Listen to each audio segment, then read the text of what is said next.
Welcome to Hardly Initiated. It is your host, Tyshawn Jackson, here rocking with you on this Monday night with my co-host, Ryan Ketchens. How you feeling, bro? And tonight, we about to break it down. I feel good because we about to break down this whole debacle taking over the internet about the Tonight's Conversations crew. Will they survive? Let's see. Let's get to it.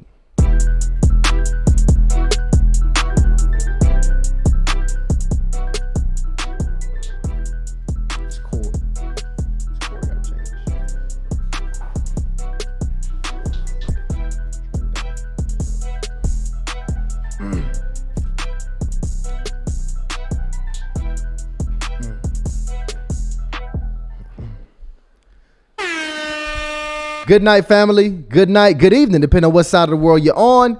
We are in here live today to talk, y'all. We got to have the community in here. It's just me and Ryan in here with the initiates today. It's different, but before we get started, I want to give a quick shout out to Cook Unity. Man, Cook Unity really does an amazing service. You talking about pretty much it comes out to like $6 a meal. You can, get your meal set up weekly, delivered fresh to your door. I mean, I don't know, man. It takes like 5 minutes to cook it if I throw it in the microwave, 15 or so like that if I put it in the oven. Mm-hmm. And I'm going to be honest with you, it's one of the few companies that actually have you, some ready hot meals that I actually like. It's good like, food. It's well seasoned. Actually good food. It's well seasoned because some of that stuff tastes like grass on the side of the street. Mm-hmm. But Cook Unity is legit. I mean, you talking about award-winning chefs, variety of meals. They got the fish, they got the tacos, the beef. They literally got everything, guys. So please click the link because Cook Unity is doing something very special for the initiates, and they are giving you 50% off your first week's order. And I want to get real specific on this. Hold on, where is it at? There we go. cookunity.com/initiate for 50% off your order for your first week. That's 50% off your first week using code initiate. Go to cookunity.com/initiate. There you have it. Well, very excited to speak to y'all here today, initiates. It's just, Ryan, Ty, and the fam here today. It's been a minute, man. And, we've become so guest driven and we want to switch things up. I think it's important. And I'll be honest, I want to have a little bit more fun. Yeah, no, 100%. Y'all, for those of y'all who've been on the journey with us for 1 month, 2 months, 1 year, 2 years. In fact, drop how long you've been watching Hardly Initiated in the chat. I want to just see to get a feel because that'll, kind of get a sense of where you came into Hardly Initiated. What's your relationship to Hardly Initiated? But what we want to do is, take Hardly Initiated to a new place with where you will be able to get Ryan and myself on a more intimate level where we're able to really highlight not just ourselves, but the community, because we want you guys' thoughts. As you guys see, we talking tonight's conversations tonight, and we want to have a dialogue between us and the community as we go about giving our perspectives, which, by the way, this is all over the internet. I can't stop seeing it. Yeah, it's crazy. Hold on, because we're going to get to it. But, guys, we want to be able to be more consistent. And like Tyshawn states, we want to get the community involved over time, especially with the new implementation of our new show, Hardly in Love. If you guys haven't heard of it, we started a sister YouTube channel for which we do dating activation 2 nights a week, Tuesdays at 8 and Thursdays at 8. After a few weeks, I learned that we do, we kind of overstretch a little bit, I think, in terms of how we prep for shows and getting things together for Hardly Initiated. And it kind of loses that community involvement over time if you don't actively stay what's relevant and what's on the tip of the tongues and the minds of the audience. So we're gonna change that up, guys, and we're gonna come harder, faster, stronger. Yeah. And we're gonna really turn it up. So it's because we seeing what y'all watching too, y'all. We look and see what our audience are interested in. And I want to make sure we are covering a lot of the topics that are relevant to the community, still in a way that's impactful, transformational, and keep all the elements we have, but we got to stay relevant. And the topic that we have tonight, on all of our analytics, we see this what y'all watching. And the emails and the DMs. What y'all asking us to talk about. Right. Why y'all not talking about this? 100%. Yeah. And to some degree, we have a responsibility because not only was Ace Metaphor, the creator of tonight's conversations, on our platform in one of the Yep. most polarizing ways, which we're going to get to the Tony Gaskins and Ace Metaphor debate, because I see the video trending. Yeah. Because now that the drama popping off, y'all all on the page going to watch the video. And you got to keep in mind that video came out a year ago, maybe even over a year ago. About 8 months ago, 8 in months ago, particular. and it's getting thousands of views a day. So Yeah. that's unusual when it comes to a video that's been in your catalog for 8 months. An old video, Right. 100%. But not only has Ace been on the platform, but we've also been on tonight's conversations, and also still have some relationships with many of the cast that have also, been on the show. So it's very interesting, seeing how this all happens. So we're going to go ahead. For those of you who don't know what's going down, we're going to kind of catch y'all up and walk y'all through it a little bit so we can talk about it. So if you're ready for the conversation tonight, go ahead and drop a "We Ready" in the chat. Shout out to all the niches in the chat. We was about to go down, and we had to do some investigation. This is kind of different for me, So I had to look into what was going on with the drama. I usually stay away from that kind of thing, so I was digging in a little bit, and this started early this year, and early this year is when the initial allegations started to surface. So you got Keita Rose. Pull that up real quick. You got Keita Rose, and this was one of the first posts. This pretty much set the tone for everything that came after. Yeah. And you see she got canceled. She got scratched out of there, so she turned up. And I want to check out the caption that was on this thing right here. And for those of you, before Ryan gets it, for those of you who are really just under rock, tonight's conversations is one of the biggest relationship platforms on every platform. On Instagram, they have over 2 million followers. On TikTok, they have millions of followers. Facebook, they have millions of followers. And they have caught the attention in the nation by having some very hot topic-based conversations featuring some very popular influencers, and also some influencers that built their brand on this platform over the past, I would say, about 3 years. For those of you not familiar with tonight's conversations, with Keita Rose being one of them, and we had the pleasure of meeting her and debating or having tonight's conversation on the actual platform. Exactly how it goes down. Right, and she went in, and she's actually one of those pillar members of the organization, the OG members, founding, the OG, you would say, very influential voice. High levels. I mean, you talking about she's getting hundreds of thousands of views on every single post, millions of views on every single post. Yeah. So let's take a look at what she had to say real quick. I'm gonna go ahead and just read a little bit of it. She says, "This was the last time you'll see me working with Ace Metaphor. I've been touring with tonight's conversation for years, and I just want to tell everyone that has supported me, thank you. For those of you who bought my merch or told me that the content personality got me through hard times, I just want to say y'all got me through some of the hardest years of my life, and you didn't even know it. What started off as a podcast that encouraged the community to talk about abuse, trauma, and infidelity turned into an environment where all that and more took place." And that was pretty much the mic drop before everything went crazy. Little shade right there. You knew something was coming when you read that caption. You knew she foreshadowed. She did. That it was some mess going on. She did. And by the way, just to keep in mind, all of this is alleged. I think there's even an actual case currently going on. So we don't know the facts. We literally only know what we've heard from the cast members and Ace who've come out and made some statements here. So everything in this statement here is still alleged as they coming up, with the facts now in litigation, right?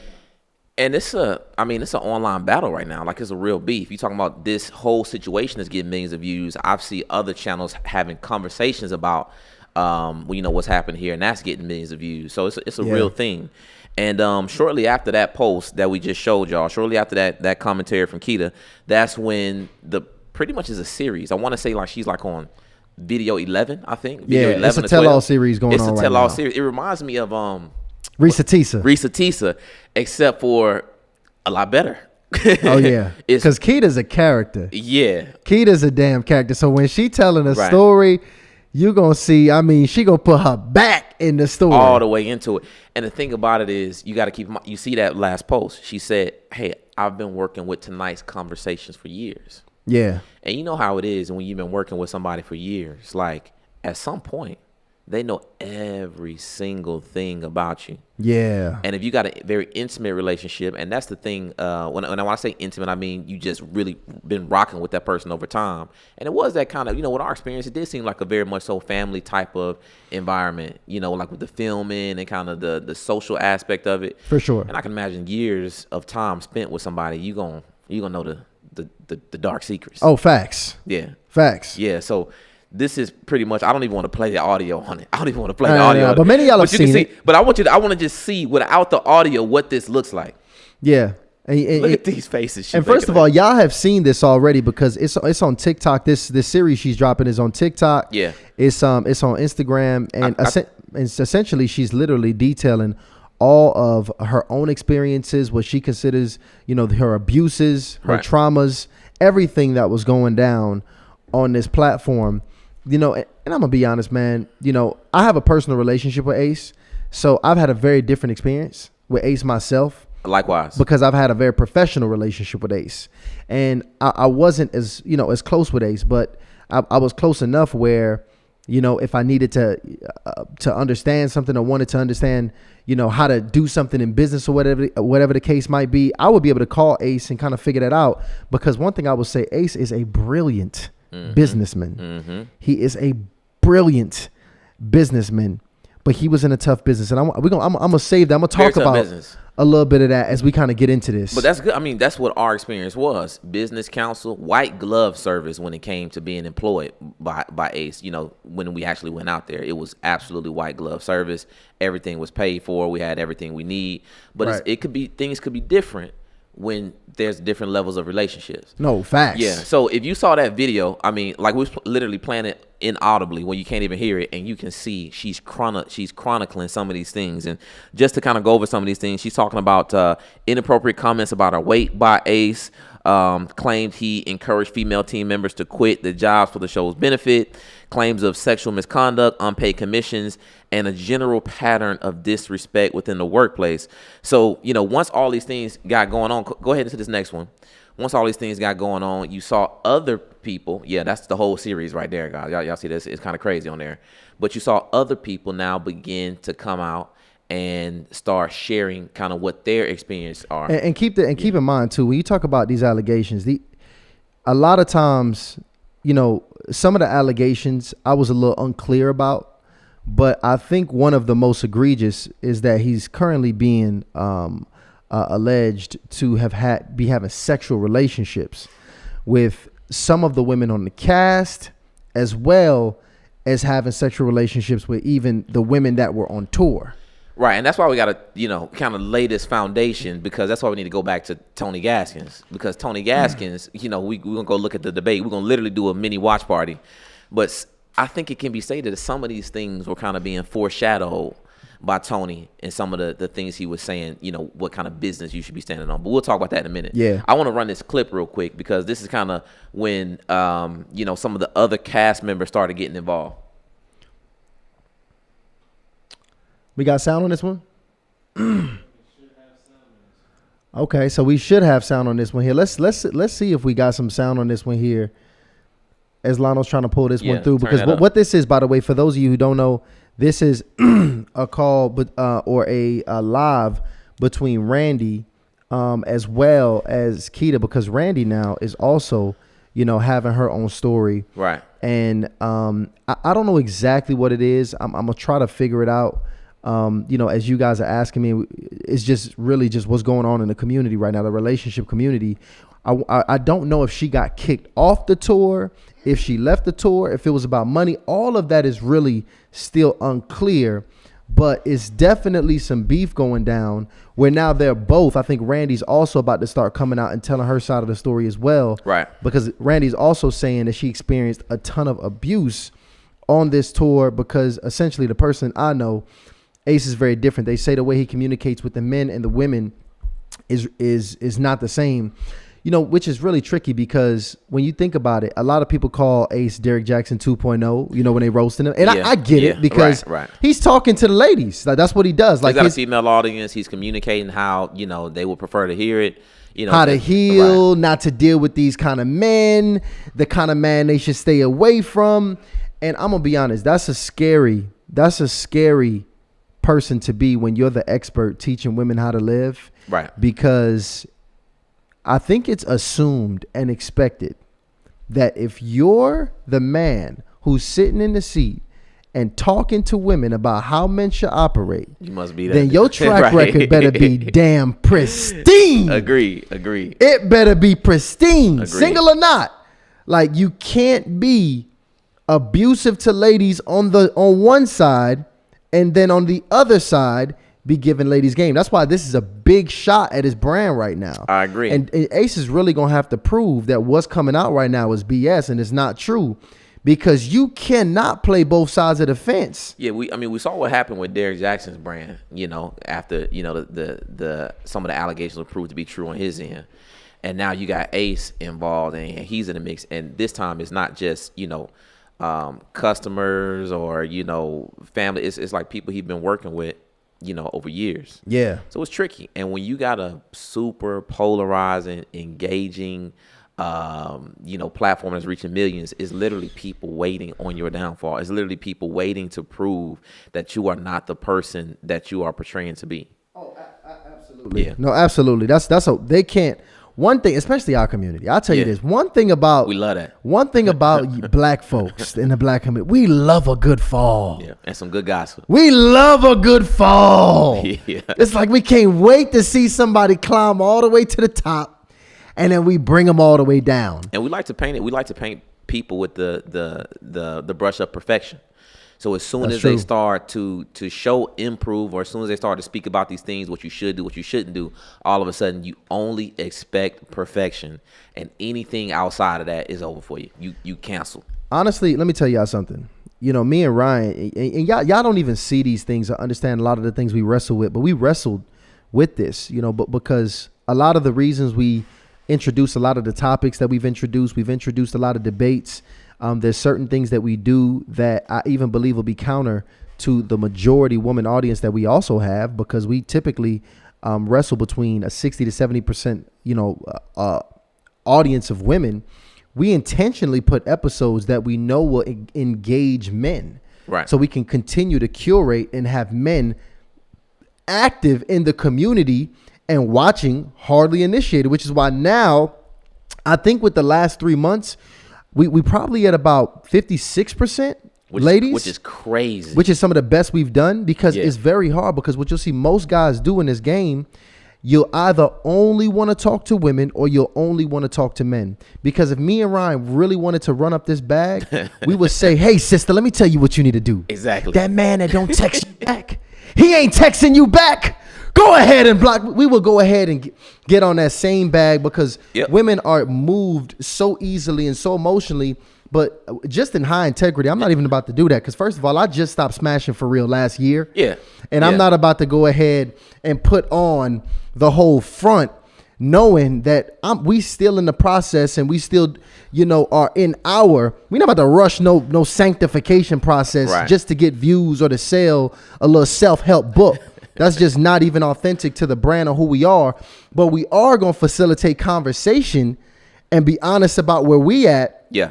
to make sure that we can still get a level of transformation and healing without the flex and the cap. And it's accountability on both sides, because you got content creators who specifically only hold women accountable, and then you got content creators who only hold men accountable. But you got to have, it is a space to actually have this fair, objective viewpoint on the things that are happening in the community. And it's not as polarizing, Yep. and it's not as not gonna grow as fast. sensational Correct.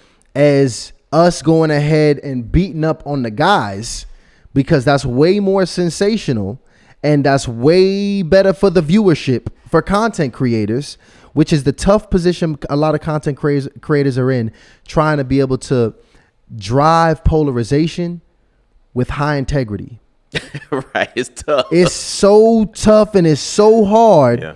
But that's one of the responsibilities of media in general.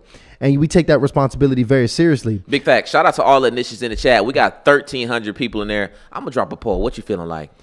I just want to find, you know what? I'm going to drop are you familiar with the Tonight's Conversation beef? Because I want to get some confirmation that the initiates are actually keeping up with this thing. And guys, if you just now checking in, we are talking about everything that's happening with Tonight's Conversations and Ace Metaphor. Yeah. It's really going down between the polarizing stories that are coming out about the people's experience with his organization and just about dating in general. Because regardless of what you may think about Tonight's Conversation and Ace Metaphor, he is king relationship content. And that's just based off numbers, based off viewership, based off the fact that he can get 3,000 to 4,000 people in every city. You talking about, it's been reported that Ace was making about 500,000 a show at the height. And I don't even want to cap his money. It's all alleged. This is alleged. But I believe it's that or more. But when you look at the fact that of what the ticket sales were with the cost of those tickets and the fact that it was 4,000 people, 5,000 people pulling up in these cities. Happy people. Let me tell you something. That has never been done in the relationship space ever before. And, you know, it's interesting when you consider, when you even see that that's possible the way he was doing it. But, you know, let me tell you, more money, more problems. Because I'm sure a lot of this comes down to money. Because especially when you hear the fact that something else that came out in the story was that Ace released a video recording of him and Keita going back and forth, and he alleged that Keita was trying to extort him for $500,000. You know, so she doesn't pretty much do what she's doing right now. Right. Obviously, you know, he didn't pay. Because right now Keita's dropping the Tell-All series at this point. But, you know, essentially this is, you know, all alleged, but extortion, that's a hard allegation right there. Hard allegation. And I don't know if we ever got sound on that, because we got sound. Yeah, go ahead and run that video, because this is when kind of some Randy specifically was coming out and sharing some things. Let me hear that. Right now we are just decompressing and navigating the emotional waters of just being taken advantage of for years. We can laugh and we can joke and all that stuff just because that's literally how we get through pain and how we cope. But we have built a friendship that was destroyed and taken apart numerous times under the guise of just not wanting people to have peace. I mean, that was short and sweet. And man, one thing, man, is nothing worse than you in a professional environment and the lady's not happy. Facts. When the lady's not happy, all hell break loose, because they've been observing everything. They've been watching everything. A lot of times they're going to keep quiet about certain things that they may or may not be, you know, happy with. And when they're not satisfied and you're not taking care of them, it can explode whatever emotional momentum you got going on.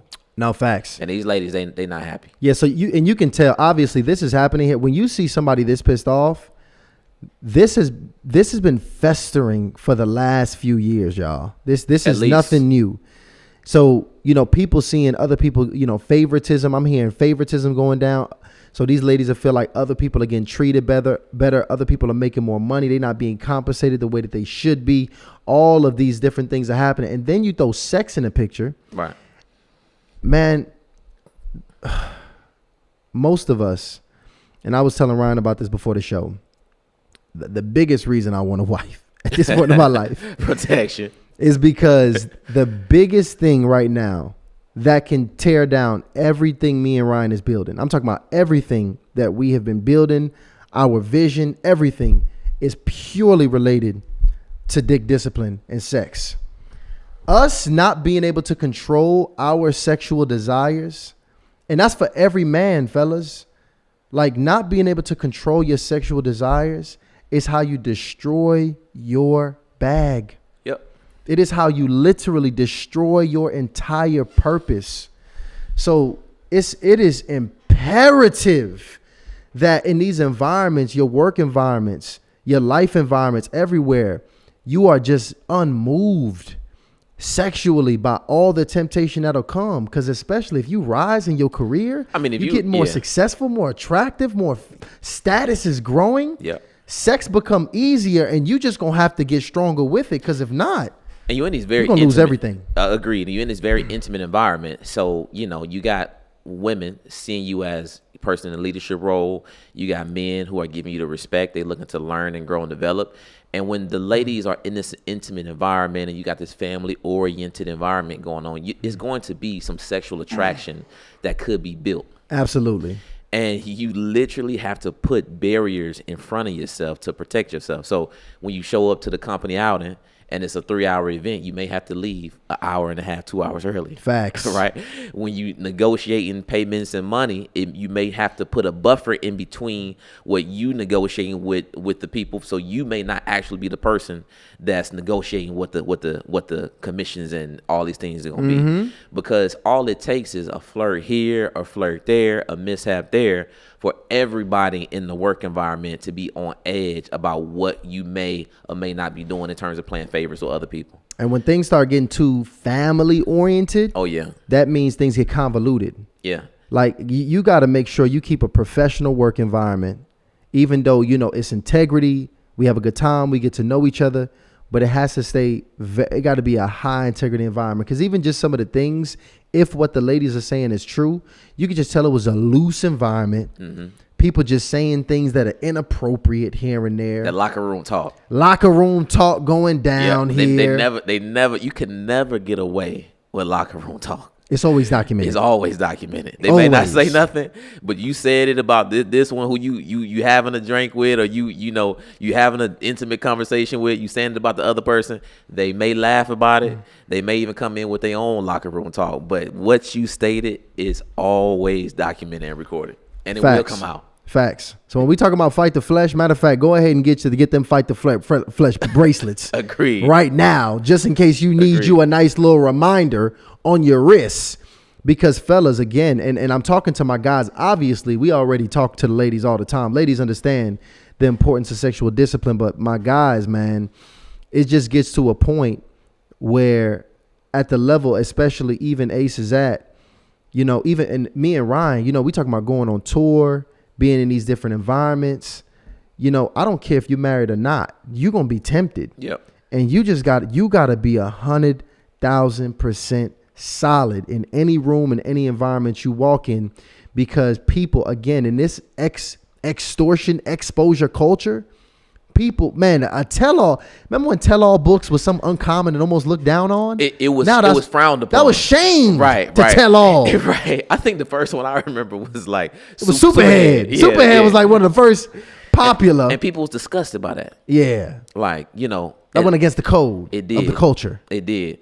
And even then it had to be very, very serious things. Yeah. Not these things that could potentially go one way, or you could see them one way or see them the other. It had to be absolutely, this is wrong, you know. Egregious. And now the tell-all is part of the content calendar. Oh, people looking forward to it. This is just they part of the encourage game. it. Yeah, it's part of the game.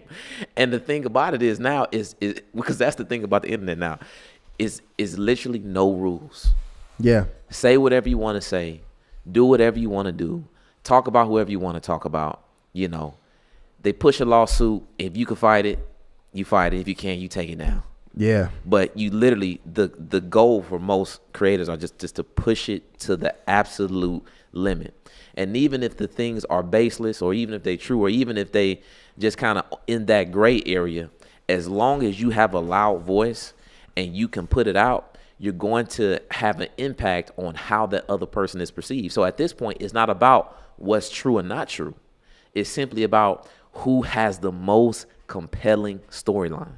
And at this point, because everybody's fighting for attention, your drama is the most compelling storyline at this point. It is. So fellas, y'all gotta, I mean, you really have to make sure you are tight, and there's nothing you need to hide.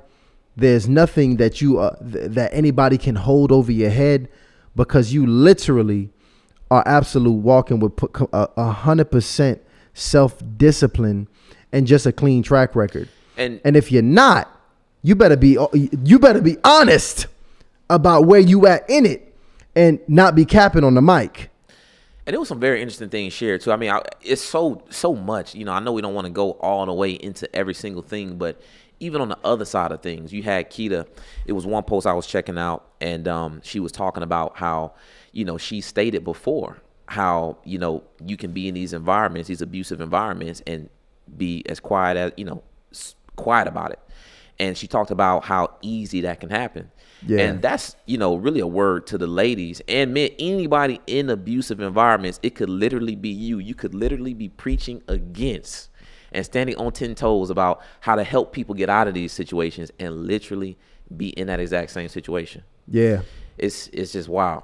No, it is. It is. And then for those of you who don't know, we are actually talking about the tonight's conversation debacle that is going down. We see right now, literally, I'm not even lying to you, Keita Rose is the #2 watch channel for all of our audience right now. When I'm looking at all of the content you guys are looking at and what you're DMing and asking us, this is what you want to talk about, and understood. It's all over my timeline. I've been on tonight. Me and Ryan both have been on tonight's conversations, and Ace have been on the platform, which we're about to, in a few, actually talk about the Tony Gaskins and Ace debate, which is also trending on the platform because he was here. It is, and it really I mean, you know, I guess everybody's entitled to their own opinion, but I feel like it really foreshadowed some of the things that are now happening. And this was 8 months ago, and maybe, who knows, maybe, you know, listen, hit Tony up, maybe get Tony on the show, because maybe he's seen all of this coming, you know. And obviously Ace, we open to having him on the show, and anybody else, because some people got some explaining to do, because this is huge. Yeah. This is a huge void tonight's conversation was filling a huge void when it comes to black relationships. And I mean, you say, you know, filling a huge void. Some people would say they was absolutely pumping a bunch of nonsense and confusion in the community. Well, now that's the thing. When I say the huge void, I'm talking about just having something a forum for people to even discuss relationships. Now, was it foundationally faith-based? Absolutely not. I mean, some of them conversations is like super cringy. Yeah. You know what I mean? When I look back at them, even when I was featured on tonight's conversation, I say the same thing. But when it comes to getting people in a space where people are sharing their opinions objectively and really sharing what's on their mind, I think between Ace and all of the people, Keita, Randy, all of the people, Hondo, all of the people, I think they did a really good job of having that space for people. No, 100%. I mean, they did it like no one else we've ever seen it done prior, and who knows if we will. You look at Ace Metaphor's comments, man. It's crazy because even you could just see how it's affecting the people. I mean, it's a ton of negative comments. Oh, old posts. I mean, I was going back trying to see when the post started, but I mean, they're flooding with as a matter of fact, I don't even think Ace has posted anything since like maybe last week, maybe a week and a half ago. It's been a few days, which is unusual because he floods the internet with content. Yeah, he does. So clearly, it's really some serious things going on. Yeah. And I want Delano to pull this up real quick because Ace, you know, it took some time, but he finally came out with a public statement. I'm sure it was out of necessity at this point because of the people that was flooding his inbox and comments. But says pretty much he wanted to take a moment to address an important matter and provide clarity on the recent accusations made by former cast members of tonight's conversation, specifically Keita Rose. He mentions right there, and what he says is these allegations of financial impropriety and abuse of any kind directed towards Keita Rose are completely and unequivocally false.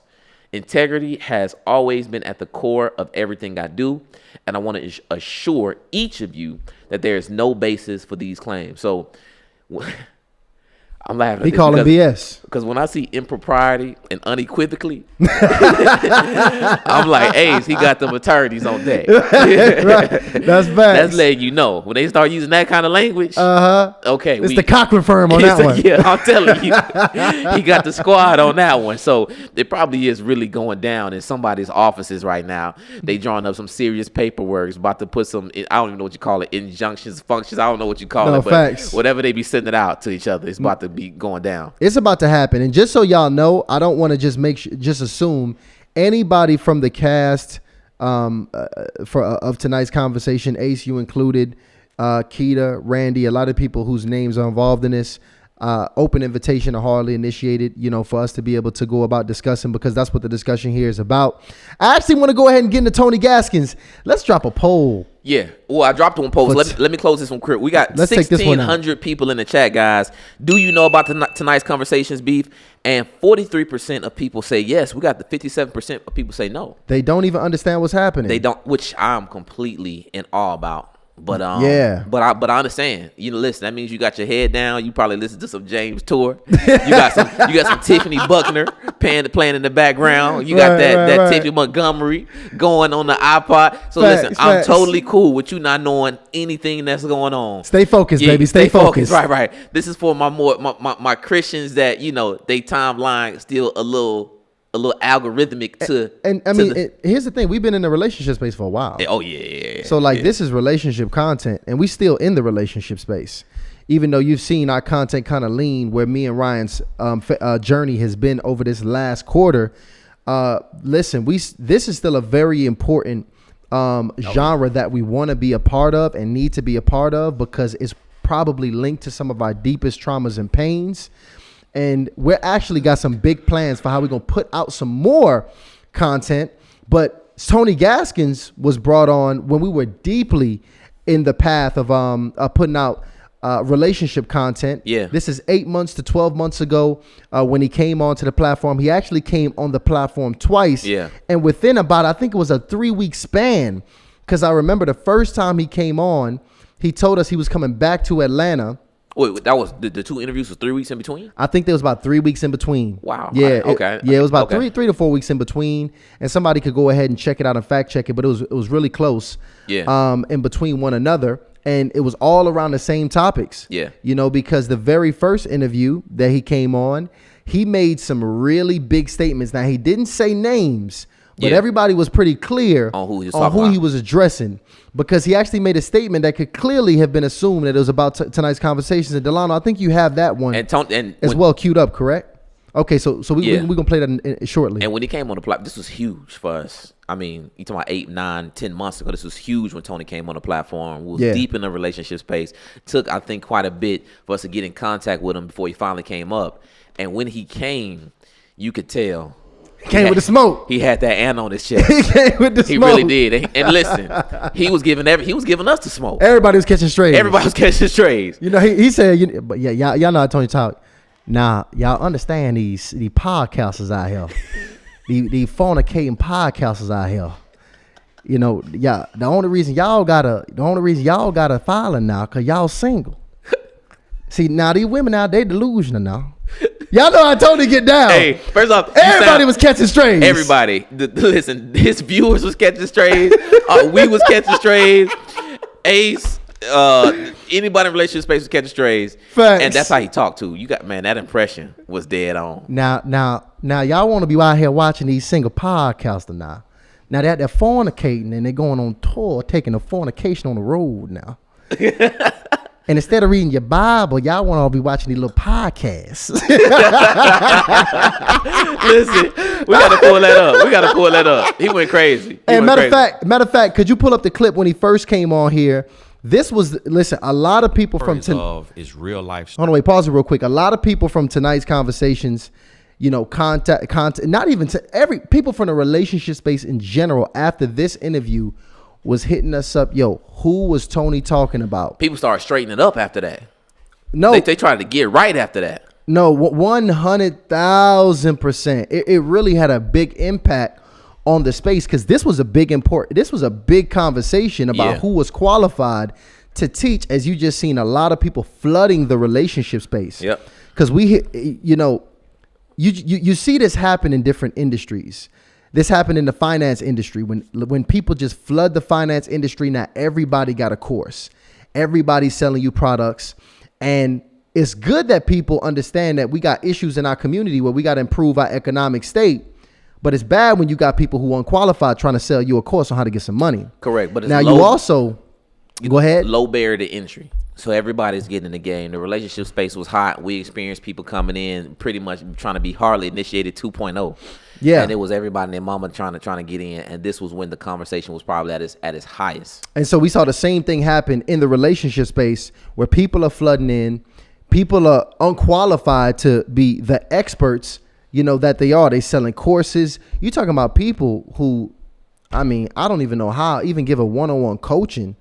And it's, I think what Tony's message was actually pretty sound, because somebody has to provide some level of checks and balances to what is right and what is wrong. Somebody has to, because everybody is not qualified to lead people in these different and extremely important areas of their lives. And you're not talking about just dating. It's not just dating conversations. It's how to have these successful relationships. And I think one of the things that kind of sent Tony off was the fact that a lot of the people who are teaching people how to have healthy relationships are actually single people. That's facts. Who don't have the verification or the receipts to prove that they can do this, that they can hold it down like this. No, 100%. Yeah. Go ahead and play this one here, Lano. Let's see. Is this the part where, matter of fact, just run it. Yeah, run it. 1,800 people in the chat. Shout out to all the niches joining us tonight. Are literally hosting events with thousands of people, having a conversation with unqualified people on the stage. Not understanding how the mind works. Anything you hear, your mind accepts it as a truth, and you have to spend time refuting it in order to go the opposite way. And then we have single relationship coaches who are being highly touted. They're being brought on shows with 50 million listeners to give relationship advice, and they've never been married. There you have it. Now this was the very first interview we had with TG. Do you see that brick wall at the back? Yeah, that's the old We done came a long way. Y'all see the studio looking a That's little different, crazy. right? First of all, round of applause for the transformation of the studio. It's been an internal and external transformation. We done been on so many people's platforms all over the internet, and nobody has no idea where that interview came from. No, that's a fact. There's no branding on that thing, so we done came, yeah. No, that's a fact. If y'all see some red brick anywhere, That's us. going viral, just know that's us. And I think at one time the brick was a different color, so we done went viral in even different White color brick, bricks. red brick, black brick, white background. But Harley Initiated came a long way, so we A1. Nah, that's a fact. I remember having all these conversations with people, again, trying to figure out who exactly he was addressing. And a lot of people who already knew was making response and reaction videos to this video here. So this was a very impactful video to the relationship space, because a lot of people felt attacked. And, I think it riled up some really, really great conversation for people to really start checking and qualifying who is qualified to have these conversations. I agree. And that poll, I think when we ran that poll, because I remember that specifically, it was about 50-50. What people stood on saying, hey, you can be single and still, put down some good, healthy relationships. Let's see if they still feel that same way. I agree. How would I word that? Can you be a single relationship coach? Can you be a single relationship coach? Yes or no? And in fact, Lionel, cue up this next one here, because what I want to do now is I want to get to the Tony Gaskin's debate, because when he came back onto the show, it was even more highly anticipated when he came back on, because from what I heard, a lot of guys in the industry watched this episode. A lot of people had opinions, and it was already highly anticipated, especially because of the previous episode that we had with Tony. By the way, you guys want us to read your thoughts out, just go ahead and send us a super chat. All super chats over $10 we're gonna read out. I want to hear your thoughts here in this conversation here, so make sure y'all go ahead and drop those super chats in while we going ahead and having this show here. But let us know here, the poll is live. Can you be a single relationship coach? Drop a yes or a no in the chat. Let us know if y'all believe that this is right, because this is what the debate was on. Because mid conversation, Ace joins, he pops in on the live, and we bring him up, and it all happens here live. So let's go to a good starting point, Lano. Find a good starting point for us on this conversation here. Oh yeah, this was crazy. So the second interview, because the first time Tony came on, it was pre-recorded. Yeah, it was pre-recorded. So we actually sat down in the studio. He brought his barber up here, his pops. We was kind of hanging, chilling. We had a dope conversation with him.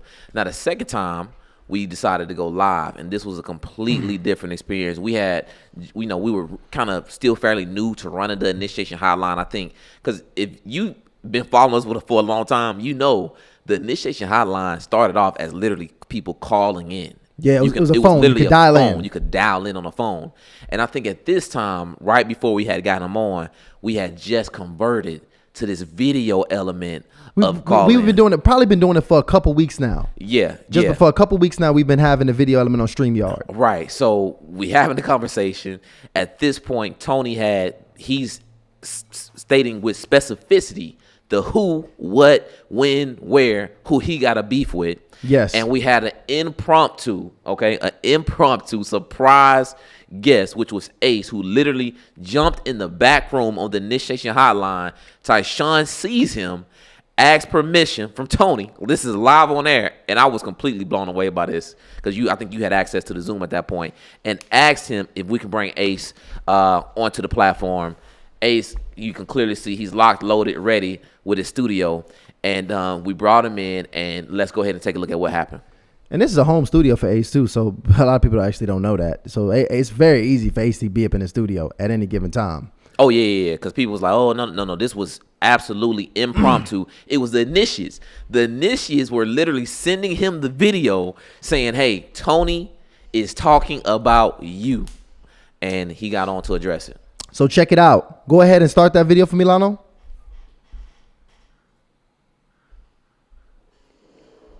Tag you real fast. Here's the thing. I respectfully disagree with my brother there. And the reason why. Wait, back it up a little bit. Back it up just a tad bit.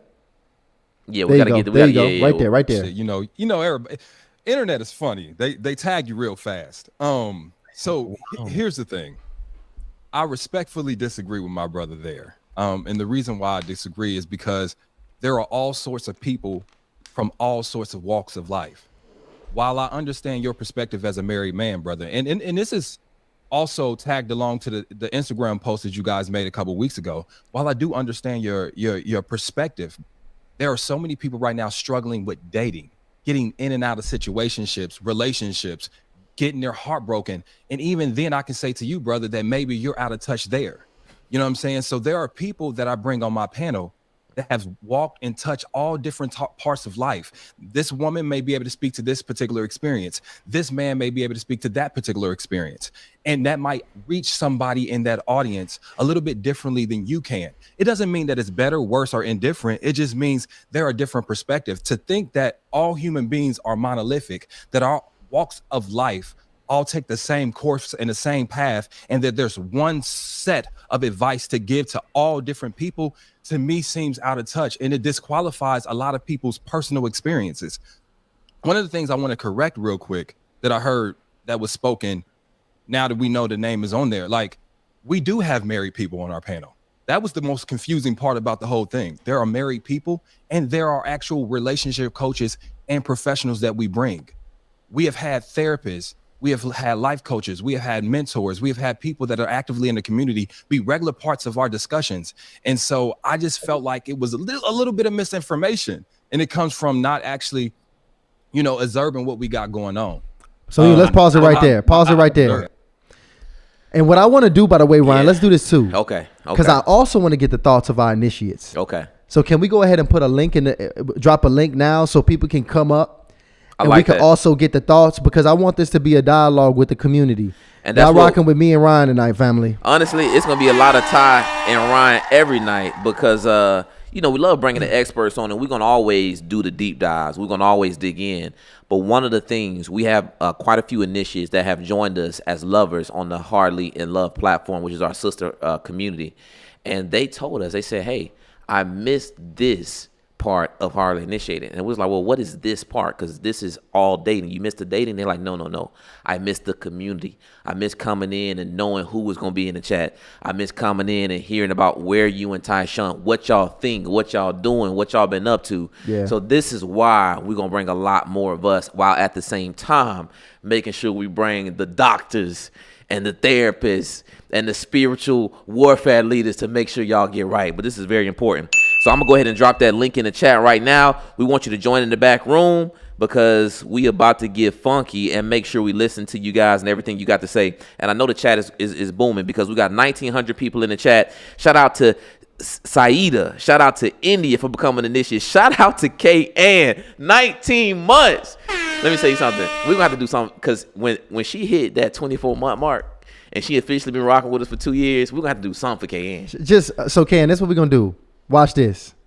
Where's she at now? KN, let us know where you at. No. It's 16 months. She had 19 months. At 19? Yeah.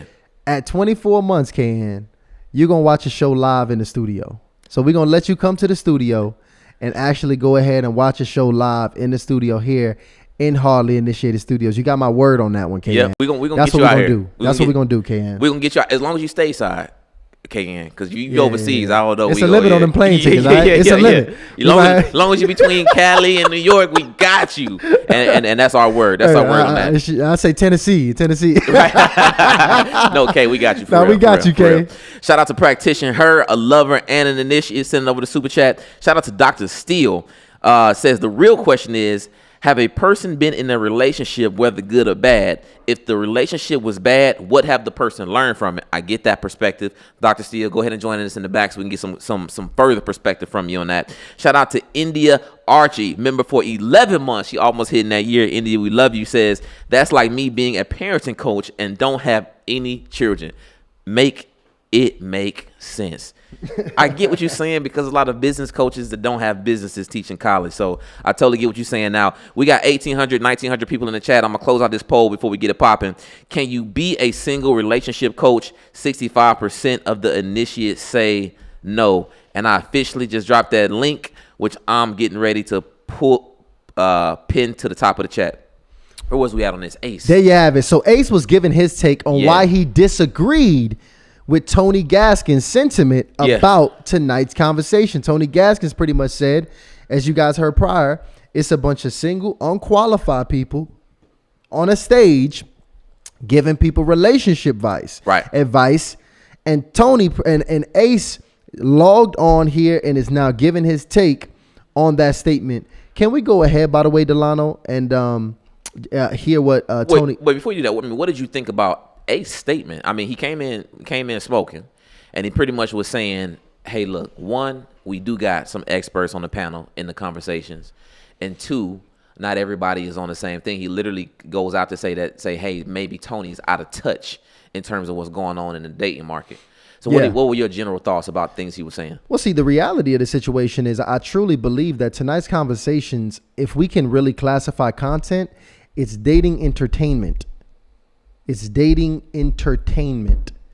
So I think if we, because we have to be able to understand what's really happening out here. Right. If we classify and put tonight's conversation in the entertainment box that it belongs in, then I think not only does that potentially protect us from taking it as something that we should be listening to apply in our lives and in our marriages or in our relationships or in our singlehood, and more so just look at it to laugh, to giggle, to snicker, or to throw tomatoes. Right. Because it's entertainment. But I think one of the issues that Tony had, which honestly I agree with, because tonight's conversations, depending on how you look at it, could be packaged as relationship improvement. Or personal development. Some relationship or help. Here's where you go to heal. Right. And for somebody who's lost and trying to heal in an environment designed to entertain, they're going to get misled.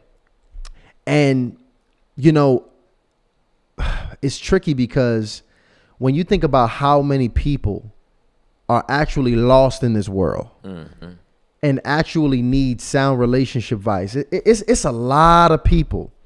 It's a lot of people, but to Ace's point, there's, I think, an even larger group of people who are in the dating space to date unintentionally. They are here to have sex. They are here to really hook up. Yep. And they not really in a place where they trying to hear no intentionality and hear, they not even there. They're really trying to use dating as levels of escapism. So let me, sex and slay in the mid. Just have a little sex. In the meantime, I'm gonna have some fun. That's really where they at. And first of all, I've been there. Right. So I know what that life is like. I live there. I've lived there. Right in that season. And that person, they will definitely find a home at tonight's conversations. You know, so it's tricky because when you think about what Tony's saying, Tony is essentially, and matter of fact, I'm foreshadowing. Let me not go ahead getting into his next statement because that's actually what I'm about to move into. I want to hear Tony first so y'all could hear what he says next because it's actually very important. Shout out to Diadem 119 says, if you're a single relationship, your credibility is suspect. So basically, if you're a single relationship coach, she can't trust you. That's what she's standing on. Wait, who said that? Diadem. Okay, there you go. Diadem 119. Yeah, that's just a super chat. Go ahead and play that, Lano. Wait, who said that? And professionals that. Okay, there you go. Diadem 119. Well, we got a playback happening, Lano. Hold on, right Lano. now, What's going on? This man Lano's scamming over here. See, Lano, you know, we kind of mixing it up. You know, we got a bunch of technical stuff happening. I personally think we got some of the best virtual production in the game. So shout out to Lano. I see a lot of people copying off of us, but that's okay. But now it's getting a little tricky. So Lano, you ready? He said now it's getting a little tricky. You ready, brother? Yeah, Lano. 1,900, almost 2,000 people in the chat. Let's get it. I observe what you have going on, but let me ask you this: what is the purpose of dating? It depends on who you asking. My purpose, if you ask me specifically, in the scope of society, in the scope of family, what is the purpose of dating? For some people, for a large percentage of the people, the scope of dating, if you're being intentional, is to find a husband or wife. Correct. So, but let me ask you this question, a follow-up question. Is that the reason why everyone dates? Is that the reason why everybody dates? Is that the reason? But what I'm saying is we shouldn't promote what the devil doing. We shouldn't promote what is disadvantageous. So if someone is dating for sex, if someone is dating for fun, us as people with a platform should be promoting what is going to benefit society, not what is going to confuse society. So Albert Einstein said you cannot solve a problem from the same level it was created. So having people who are dating, talking to people who are dating, someone who's dating can't help someone who's dating because the goal of dating is marriage. So a married person can tell someone who is dating, this is what you need to look out for while you're dating. This is what you need to check off. This is what you need. When the last time you've been actively dating multiple people? When the last time you actively been dating? Like not your wife, but you've been in a dating market. This is what you have to understand. No, so it's the question. You asked me a very direct question. I gave you an answer. I'm answering you. I'm okay, answering go ahead. you now. Dating is principle based. It doesn't matter if it's 2023 or 1903. A relationship is based on principles, not the culture, not the trend, not the fad. Love does not change. Love stays the same because God is love and God does not change. Love is not contingent upon strip clubs and pornography and Instagram and social media. So the same way that my wife and I dated is the same way that people who will have a healthy marriage date today. But what you're trying to say is that we should date differently today because it's 2023. And that's not true because a relationship is based on principles. So now, what I'm is that before you go forward, let me say this. I want to be very clear here. Specifically, I said people are not monolithic. Right now, you're bringing in God, devil, the Bible, and those are your particular principles. And I respect that, brother. I grew up religious too. I respect what you're saying. Dating, the main purpose of dating, it should be to find a mate. People shouldn't have sex before marriage. From the biblical perspective, I understand your perspective, brother, but I'm not going to dismiss your perspective simply because it doesn't align with mine or this person's or that person. I think the particular problem isn't me saying that your take is wrong. I respect it. I enjoy listening to your content, but to say how things should work for all people and dismiss everyone else that doesn't speak your particular alignment, to me, it's irresponsible. And the reason I say that is because there are all sorts of people doing all sorts of things, loving all sorts of ways. And if you think that your way is the only way that works, brother, I commend you. I'm just saying there are people from all walks of life that need to hear other perspectives, either to solidify theirs or make them curious about another way that could work better for them. Brother, the one thing you said that was really interesting to me You telling me is, who you're working for? you said what? Pause right here. Pause right here. Working for. Now that's when Tony's about to dig in. You know, facts. Man, the back and forth, I would say that's one of the top debates we've ever had on the platform, because I think there's a bits and pieces of Ace's, conversation that can resonate with you, that you have this level of understanding. But then there's also Tony, who's basically telling them, listen, it's only one reason you should even be involved in this. And of course, if you in a situation where you're a mature adult and you're looking for a healthy relationship, you're going to absolutely agree with that. So it's just very engaging points made on both ends. And see, here's the thing, though. You know, when you consider, as soon as Ace came in and he said, we're not a monolith, and that's when that's what you believe, that really put a lot of context to what happened, like what's really going on out here. Oh, yeah. We've had a lot of theological debates out here. Most recent when we just had Christians talking to atheists, and I'm not calling Ace an atheist, but what I'm saying is, when people foundationally have a different belief, when people have a different foundation on how they approach the world, the right and wrong is not the same. It's different. That's why the reality of it is, if you really proclaim to want to be bold, especially in your walk, or want to, actually be married and do things the right way, you're going to have it's going to be a way more narrow road for you. Right. Because you just not going to be able to participate in a lot of different things. Because what Ace is saying is, literally, my folks, we ain't on none of that you on. Mm-hmm. We ain't on none of that. We don't fornicate, and we ain't on none of that, because I've heard the conversations. It's pretty much it's tied into sex culture. Yeah. I mean, don't get me wrong. Sometimes they'll throw some, this is what you need to do if you want to get married in there. So it's all kind of mixed up in there. And it's like a jumbo. And that's what I want to see. It's a jumbo in there. It's a jumbo. And I'm curious. It's a gumbo, not a jumbo. A gumbo. And I'm curious if it's, because obviously there's a lot of people who indulge in the content, which I understand. And I'm just very curious if they think that is level of transformation in it, or if they think, no, this is just entertainment. This is just kind of where I'm at mentally.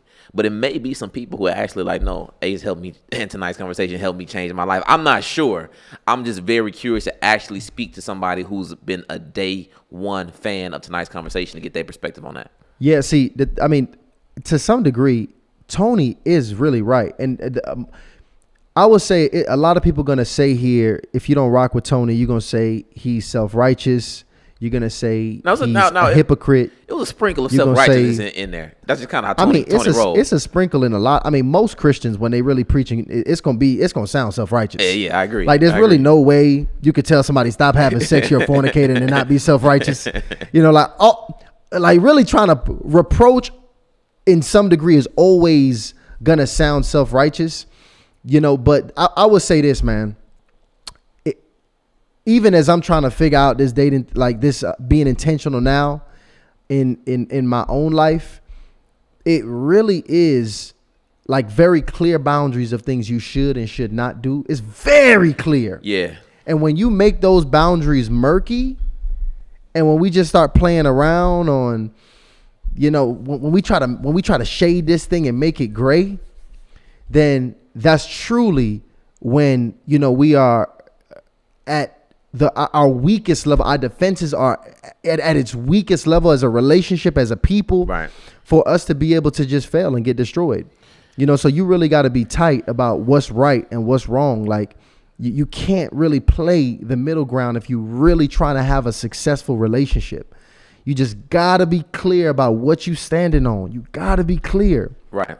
And Tony just making it very clear. Which is why I think some aspects of that conversation was foreshadowing potentially even this situation with the tonight's conversation's beef, because Ace is pretty much saying, like you saying, hey, we not on that faith stuff, we not on that. Yeah, this is not for y'all. This is not for y'all.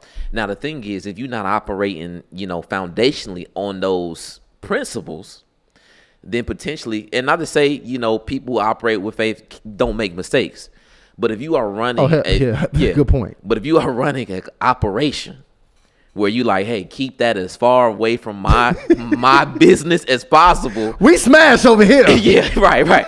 It could potentially lead to some very tricky, shady things going on. In And your again, actual it's all alleged, but that's a fact. Yeah. If you're not clear on where you stand on a moral and spiritual level, Right. I'll smash these people coming up in here to watch me. She loved me. She hit me in the DM and said she want to smash. I'll smash her. Yeah. Yeah. I'll do XYZ. You know, I'll do all of these different things. You know, at this point. Right. You know, because that's just kind of what I feel is right. Agreed. You know, and she wanted it. Mm-hmm. And if she's a consenting woman that wants to have sex, it's her body, her choice. Right. And I want to have sex with her. We two grown adults. And, you know, this is just kind of how we get down. That's fair. Yeah. That's right in my book. In my book. And that's right. Probably no guilt, shame associated with that. I remember it reminds me in our men's group. It was like, what is the boy stage of lust? And I remember my thing was the boy stage of lust is the goal. Right. It was a point in my life where lust was the absolute goal. So it wasn't temptation. It wasn't no guilt or shame. It was celebratory. Oh yeah. Got some yes. Oh yeah. We telling our homies about the sex. It was excellent. It was to be glorified. You know, so when you could potentially be building a platform on some of those things, you know, it just leaves room for huge errors to happen. Just huge. Let's see how this keeps going, Lionel. Go ahead, keep it rolling. Commend you. I'm just saying. There are people from all walks of life that need to hear other perspectives, either to solidify theirs or make them curious about another way that could work better for them. Brother, the one thing you said that was really interesting to me. You telling me is who you're working for. You said what? You're telling me who you're working for. And that's why a lot of people look. But meaning you telling when you say that, you go. When you and what you're saying, you're working to provide a platform for all of the voices, for all the different types of people, because people are not a monolith. So the voices that you are giving a platform to have no success if they are not in a healthy relationship. I just told you that there are people on our panel that are married. Exactly. That's not what's being posted. Hey, I got a quick question here, Ace, because just to see if there's even any common ground, do you feel like there are some people who should not be putting out relationship content? Do you also feel like there is a group of people who you would deem unqualified to speak on these topics? Personally? Yes. Man, you know, it's real interesting. I'm so busy with my play, brother, that I don't really look across the aisle. There are content creators that I don't particularly vibe with. I don't like their rhetoric. I don't like the way they speak to women in general. Well, but there are I'm not being specific about any one person. I just mean like, do you more so? Because obviously Tony pretty much stands on, if you're not married, like you should not necessarily be putting out this work. I think that's probably, to respectfully, man, I think that is or you just have to frame the conversation. You have to frame the conversation. You have to say, this is not relationship advice. This is my dating experience. Brother, I don't really think that, to your point, and to answer the question before, do I feel like that there are people that are not qualified to give general advice or relationship advice to a large percentage of the population? Absolutely. I think that there's people that are not qualified to my metrics. You know what I'm saying? I don't have a problem with somebody getting up here and saying, this is why I think this or I think that. But what I am saying is for us to not acknowledge the diversity in people and thought processes and ways in which relationships and love can work for many different people. That to me is hard to wrap my head around. That's the thing that I want to say. It's hard for me to wrap my around. It sounds elitist. It sounds like You know what I'm saying? And then when you said something, Tony, respectfully, when you said you're working for the other side, brother, that's why a lot of people struggle. Because I think you're implying that the other side is the devil, right? Is that what you're implying? Meaning you're working for the other side of providing confusion. Because if you have 6 voices on a stage and there's 6 different messages, people leave more confused than they came. And if the people who we are seeing by the millions are not saying anything worthwhile, but it's a meaningless back and forth conversation that does not bring a solution, that does not help us build families, that does not help us better raise children, that does not help us climb the ladder as a people, as a group who are struggling economically, struggling relationally, struggling in every way. When we provide conversations that only bring confusion and don't bring clarity, it don't seem like I mean by you working it for don't the seem side. it You don't working seem like it really don't seem like, in my opinion, you actually pay much attention to what we got going on over here, brother. And that's respectfully. I'm Pause it real respectfully quick. Pause it saying- real quick. I'm respectfully Did we get the poll complete with if you could be a single relationship coach? Yeah, most people said no. We closed that one already. So we opened up another here's one. the interesting thing. That started because- getting intense right there too. It started really man, this is really getting good because it's interesting. As now, I'm seriously, seeing a woman at this point. I have been for quite some time. Literally went through premarital counseling and have been in a place of like research on this marriage thing like I never have before. The way where you really know where you stand on this topic is who you see for help. is who you actually, when you are in the place of looking, who you actually gonna reach out to talk to. Yeah. And I'm gonna be honest. I told Ryan this. There is no way in hell I'm really and seriously hitting up my single homeboys to go about really giving me a counsel on this marriage thing. Like on a real level. Doesn't make sense. I'm not hitting up my single homies, no matter how successful they are in business, no matter how successful they are in attracting women, no matter how successful they are in any area of life. I am not hitting up any of them to help me throughout this process in making this the biggest decision I've ever made. And that's telling. Right. And I think most of us, if we honest, even the people that say that you can be single and give advice, I think you can be single and give certain kinds of advice. Like when we, especially the top, like for example, you want to hit me up and figure out how to have sex with a woman within the first couple weeks. Call what and I'm dating, and I'm deep in sex culture. Right. Hit me up. I got a whole protocol how we can have sex very quickly. Or even if it's something, less dark, right? You want to just be more attractive to a woman, right? Right. You want to know how to dress, right? You know how to smell. Good questions to ask on the first date. How to facilitate a good date. Yeah. But still how to facilitate a good date to end in what I wanted to end in.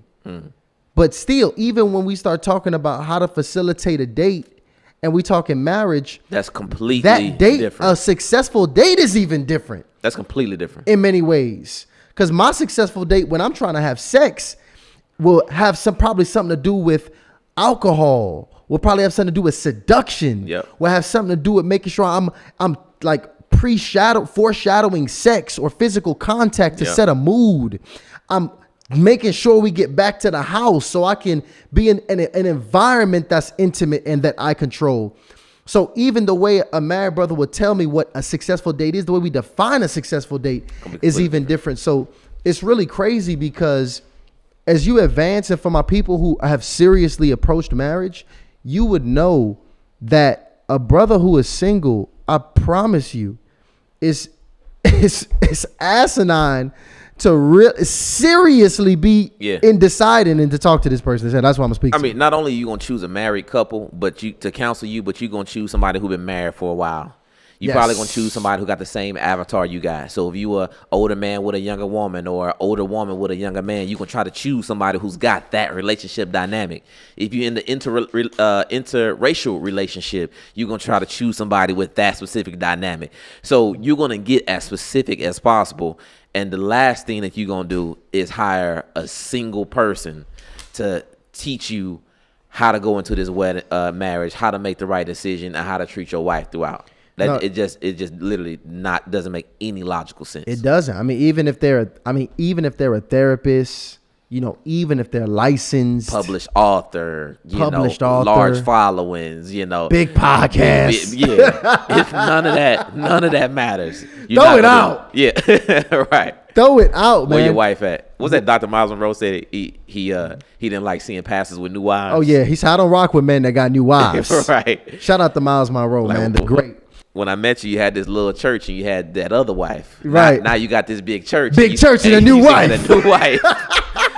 Make it make Big sense. church, new car, new wife. All right. Hey, check it out. Go ahead and keep this one going. Wait, real quick before you do that. Shout out to Emily Cruz, member for 16 months. Man, the initiate's coming out the woodwork tonight. Emily, we love you, says, it's a saying that we basically have to conform to the world's ways because the world doesn't agree with God's ways. I'm confused. I think a lot of people confused about that. We're going to drop a poll right now. What was that poll you wanted to drop? What's that? I thought you wanted to drop a poll. No, actually, you had already dropped it. I was talking about the single dating coaches, which you already had dropped at that point. Well, and the thing, you know what? And we got some people piling up backstage. By the way, if you want to come backstage, we're going to make it a dialogue real quick. So go ahead and click that link if you want to join us so we can chop it up and get you guys perspective. Yeah, and I'm going to drop a poll real quick. And I kind of think I know the temperament of the initiates on this, but I really want y'all to be honest because we got a range of initiates. We got people from 18, and I think that's like the youngest person sent us email was like 17, 18. The oldest person that ever got contact from was like 78, 79. So this is a wide range. So people in all different walks of life. Wow. So I really want y'all to think about that before you just rush to answer this question. I don't want you to talk about what's ideal. I want you to consider what the realities are and what is actual your experience, okay? Is casual dating ever okay? And I'm going to drop a simple yes or no for that. Is casual dating ever okay? And the reason I even said that is because I know we got some people that's going to be answering absolutely not, but they know they just got out of a casual relationship or they know they're interested in getting one. Yeah. You know, we got ladies all the time. I mean, and I don't know if you consider this casual, but you got ladies who have these, you know, friends that they 50 years old and had these friends for 20 years. They ain't never got married. Maybe they having sex a few years. Maybe they off a few years. Now they having sex again. So let's just think about what is the reality of your situation. Was there ever a point or is there a point where you think casual sex can be okay? I want y'all to be very honest about this, and I'm gonna drop that poll. So do me a favor right here, Lano, because what I want to do is I want to kind of speed past this because this one can be a little heavy here. Try to get us somewhere around like 16. I'm around 16, like 40, 1630, 1640. Speed us up a little bit so we can try to run through this. In the meantime, shout out to Orlando Willis. Yo. Orlando in the building? Man. Orlando in the building, man. Orlando, listen. What? Let us know what you've been on, man. You know Orlando's on the road. He was the slave before Christ, before slave, or the slave of Christ before slave of Christ. Wow. So, and then look at that. Speaking of, shout out to Slave of Christ in the chat. Good conversation. One, check out Family Driven Faith by Vody Bachman. Good book on raising sons and daughters who walk with God. Yeah, Vody we're trying to get Vody. Yeah, Vody. We actually working on Vody too. Yeah, We're working on Vody. We working on him. And two, would the admins of on both channels be interested in a video meeting to get to know each other? The admin, you mean the moderators? The mods. Like a mod Wait, meeting. is Slave of Christ a moderator? On the other channel, he is. Oh, really? On the other channel, yeah, he you is. got to earn your stripes on Harley Initiated, bro. Yeah, he still you got to do that. Initiated. Yeah, but listen, he's really new to both because Harley and Love is new too. But That's he's true. a pioneer on That's Harley true. and Love. I get He's that. new to Harley Initiated. Yeah, shout out That's to Slave of facts. Christ. But yeah, listen. Now that we're gonna have this increased flexibility with the show, it's gonna be a lot more me and Tyshawn. We're gonna pretty much bring guests on virtually unless we do the deep dives. We are going to go crazy with the amount of content. We thought 2 shows a week, 2 to 3 hour shows a week was good. People used to ask me, y'all full time? I was like, yeah, of course. We do 2-3 hour shows a week. It's a lot of hard work. Then I found out Anton was doing what? 7 shows a week? He's it's 7? crazy. So immediately I go to Tyshawn, I'm like, we need to do more. We ain't working hard enough. We're not working hard enough. Not working so hard now we're enough. doing 4 live shows a week. Every show is a minimum of 2 to 3 hours, and we're gonna pump it up even more as we begin to bring more and more for our members. So shout out to y'all. And not even just the content, but the experiences. You know, like we still need to have an event. We need to meet y'all. You know what I'm saying? Like we really need to curate the community that we have, because we have an incredible community. I'm starting to see y'all a little bit more on Harley and Love. If y'all don't know, Tuesday and Thursday night at 8 p.m., please subscribe to Harley and Love so you can get those notifications. We are having some incredible dating activations and creating a very special singles community over there. So I want y'all to be a part of that. It's not toxic, but it is real. So yes, there is some rejection. Yes, there is some people having sex before marriage. Yes, there is some real conversations going down. These are very good people who are actually living life. We don't promote the wrong stuff. But the realities of dating is that you actually got to get to know somebody, find that level of attraction and chemistry, and then dive into the compatibility. And all that comes to the forefront. I mean, we got some incredible storylines of real people making matches, going on dates, and having success, and real people already. We just started. And real people making matches and not having success and back on the market. But the amount of things that you can learn from these are real people. Shout out, first of all. Yeah. I'm sorry to cut you off. No, the community just showing love right now. Shout out to the community showing love right now. That is dope. Shout out to Orlando coming in with that big boy super chat. Orlando, glad to see you back, man. Hope all is well. Shout out to Harrison. Harrison, listen, Harris is the email connoisseur for Harley Initiated. So if you ever see them top flight emails coming out, that is Harrison, who is the man behind our voice, and he really gets us communicating with you guys regularly. So we appreciate Harrison dropping 10 big boy gifts, membership gifts in the chat. And shout out to Brandon. Is that it? Brandon, I had to make sure I read that right for sending over the super chat. Brandon, yeah. Brandon is crazy. That's Brandon? different. That's different. And it's a lady too. Shout out to Brandon. I never heard that one, sweetie. You got a very unique name. Very unique name. Let's go ahead, y'all. Look, let's go ahead and let's keep it rolling, y'all. Let's keep. You ready to keep the video rolling? Yeah. Let's get it popping. I'm good. And I dropped that. I dropped that poll, by the way. I dropped that poll. We got enough people to answer. I'm gonna go ahead and close that poll. Is casual dating ever okay? About 400 votes on that. 75% of people say no, but it is at 25% of people that say yes. I'm very curious, guys. You got to call in. I'm going to drop the video call in link in the chat. It's literally pinned to the top of the chat. As a matter of fact, if you don't even want to click the link, I know some of y'all watching on TV. Go to your phone. www.callinnow.com. It works. www.callinnow.com. It'll take you straight to backstage in the Zoom room so we can bring you up live. I'm closing that poll. And one more super chat. Shout out to Man Made Media TV, Mr. Life. Thanks for having me. That's dope. There you go. We appreciate that. Big boy super chat. Let's see if we landed on a good spot here, Lionel. Go ahead and start it. Sometimes it's Trip, the person you said, oddly, never been that guy, but I've known Trip since we were kids, and he's always been that guy. My point I'm trying to make is it would probably benefit to do a little bit more homework here. You know what I'm saying? And that's me being respectful. And then when you speak to every clip that you've seen, every 60-second clip that you've seen may speak more about your algorithm than you think. Brother, we post a host of different clips. If you go down our page right now, you'll see 4 or 5 clips on forgiveness. You'll see 4 or 5 clips on motherhood. You'll see 4 or 5 clips on us progressing as Black people in this country. And my point is, even further, if you want to actually watch the episodes, you'll get a further context. Brother, I can't speak for your algorithm, brother. Yes, we post a whole lot of different. Let me not on my algorithm. I'm just correcting you. Not on my algorithm. Let me finish. Let me finish. I'll let you finish your monologues. No, I just don't want you to put out false things because we do grab. Like you are. I'm just letting you know that it's not from my algorithm. Right. So if you haven't, so what I'm saying is, if you haven't properly, this is my thing, and I respect your work, and I would love to have you on the panel. I think even coming to a show, you would see how different of an experience than what you think it actually is, how it would be. But what I would say is this: whether it's your algorithm or not, whether it's people sending it to you or not, yes, we post we host and field a whole bunch of different questions from people from different walks of life and experiences. And so, yes, one question may be quote unquote sensationalized, but that was a real question from an audience member. This question may be like, man, how do I find my confidence again after postpartum depression?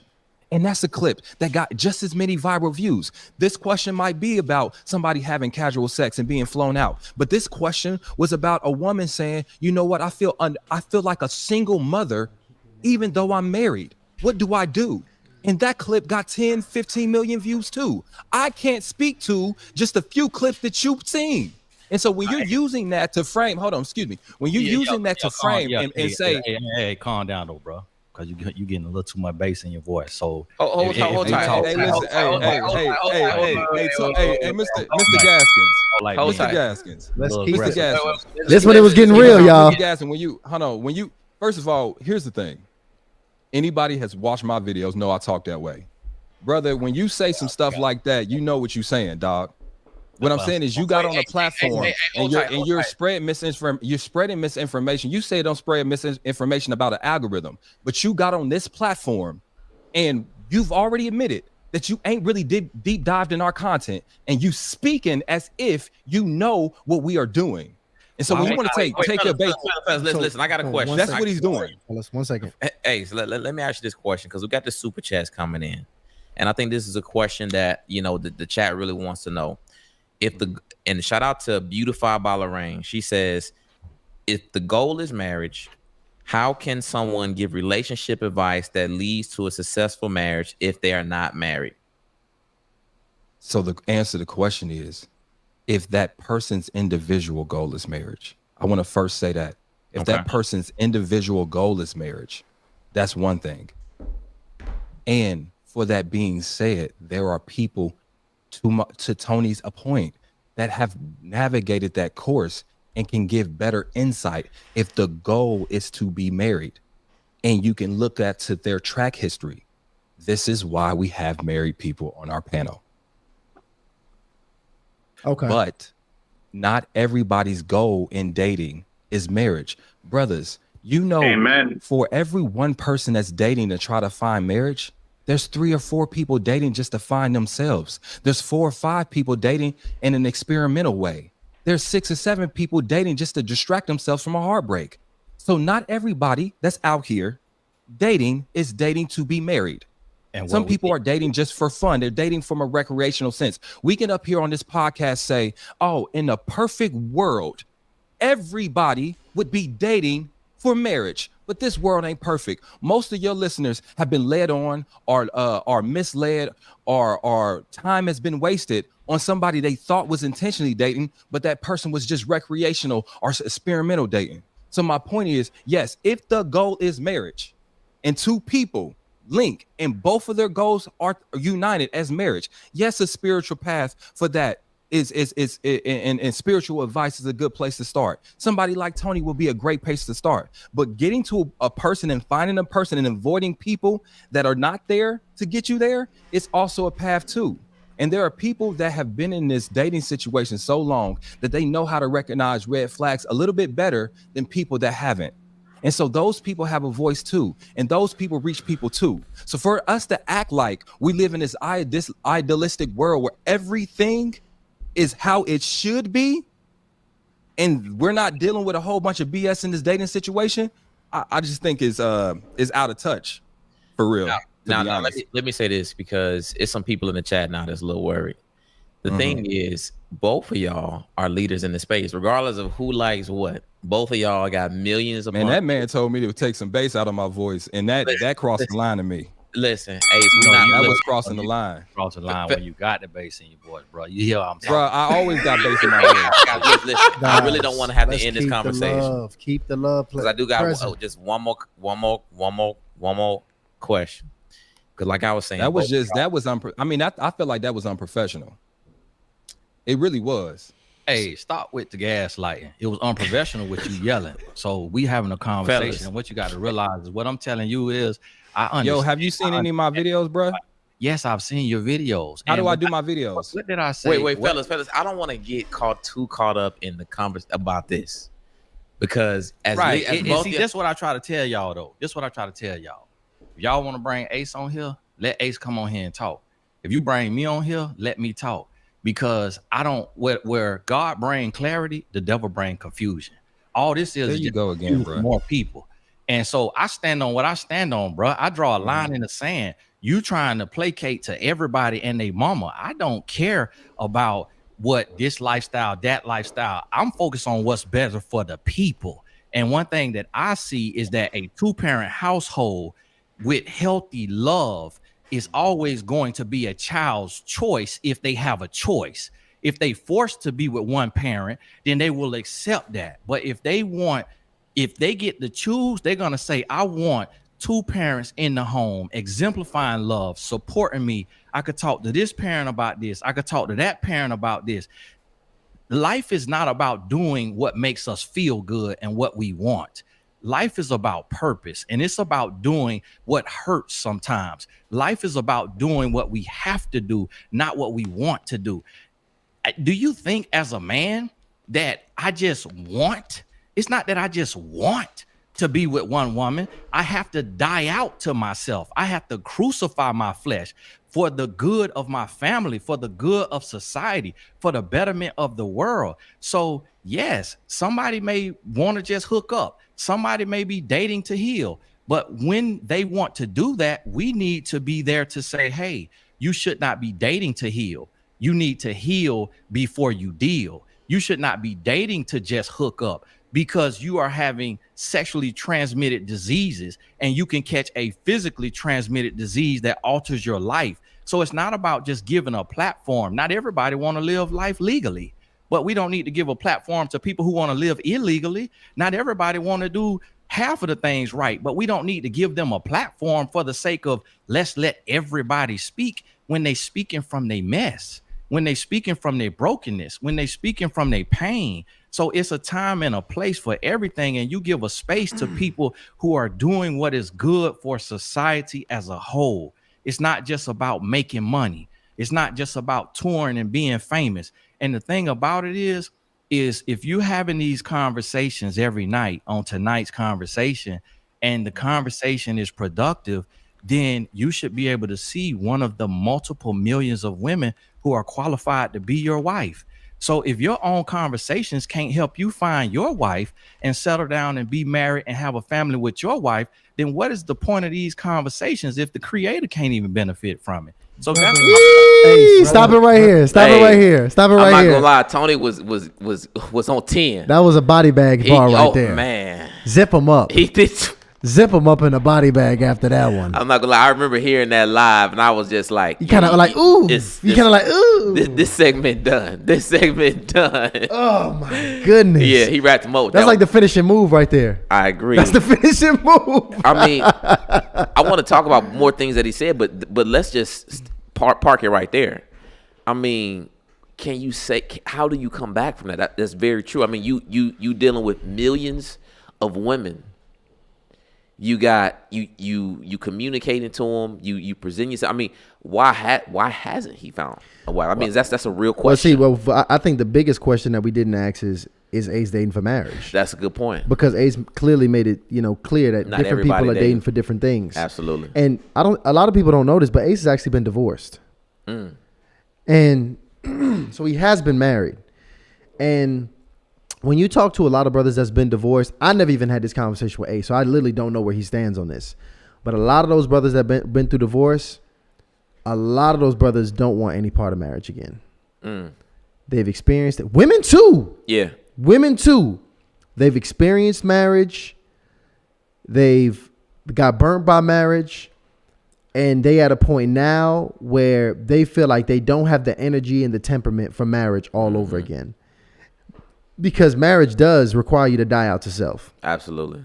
And they like, I'm not doing no dying again. And when you've been dragged through the mud, it's going to be hard to even take a second look at that again. 1,000%. So, we would have had to ask Ace that to figure that out. That was a good point. We missed that one. Yeah, that would have been a great question. We didn't ask Ace that. Who knows? Maybe we will. Hopefully. As this is all happening, here in real time now. And again, this is not an indictment to Ace. And again, a lot of these things here are alleged. If you missed the top of the conversation here, we're talking about the debacle with tonight's conversations. It's a bunch of mess going on right now. But again, this happened 8 months ago. The Tony Gaskins and Ace metaphor debate took place on Hardly Initiated. And, Tony is standing on what he's standing on. And I can't say I disagree with absolutely anything, he's saying. But again, tonight's conversation is an entertainment platform. And Tony Gaskins, his content is typically put out to, heal and self-help, repair our communities, get our people back married and in relationships. So even the two, they missions ain't the same. Now, what do you think that's about? Do you think the beef, the undertone or really the foundation of the beef is that the packaging of tonight's conversation? Or do you think it's from something else? Because this is the thing. It's a lot of other types of platforms that are absolutely 100% about casual sex, debauchery, and everything else in between, and that's the brand. They absolutely cool with that. That's how we roll. This is a show or a platform that's entertainment. It's about the hookup. But then you have this tonight's conversation, which is not packaged like that. That's not how it's presented, and I think it's debatable, depending on which side you stand on, if that, because I'm sure none of the cast members on there would say that it's for hookups. Mm-hmm. I'm sure none of them would say that. And I'm sure a lot of the people who actually indulge in it would say the exact same thing. But then you got people on the outside who would debate that that's what it's all about. So do you think that it's because of the packaging that, causes Tony specifically so much frustration, or is it something else? So when you think about it, you say it's not, they wouldn't say it's for hookup culture. I don't think they would, but right. Obviously. No, I agree. Yeah. I would agree. Most people won't. But think about this. We wouldn't say it's dating for marriage. Mm. So just think about this. If it's not dating for marriage, what is it? Right. If you're not, think about it. If you're dating and you're not dating for marriage, what the hell are we dating for? Right. It's 90% of the time is probably sex, or at least me. That's where I was when I was there. So I'm accusing everybody of that. Sex, feeling some kind of emotional void, companionship, loneliness, boredom. Yeah, it all thrown into one. Typically, it's gonna get real toxic when you're not dating for marriage. So I don't even think it's really about the fact that whether or not you claim it dating for sex or hookup culture. But if it's not dating for marriage, then just by definition, everything behind it, the philosophy is just going to be whatever you come up with in your heart. Whatever you're feeling at the time. Whatever you feeling at the time, right. Wherever you at. Yeah. You got a little trauma going on. You got a little this, you got a little that. We just make our own rules around here. Yeah. So it's lawless, essentially, is what it is. And that's not to say that a lot of the times people don't say things that are grounded and, that make sense. And that I think that's what Ace is also defending. Like, no, we dropped some things at some point that are very principled, but unfortunately, the reality of it is this social media, bro, the stuff that's principled, that ain't about to hit the algorithm, brother.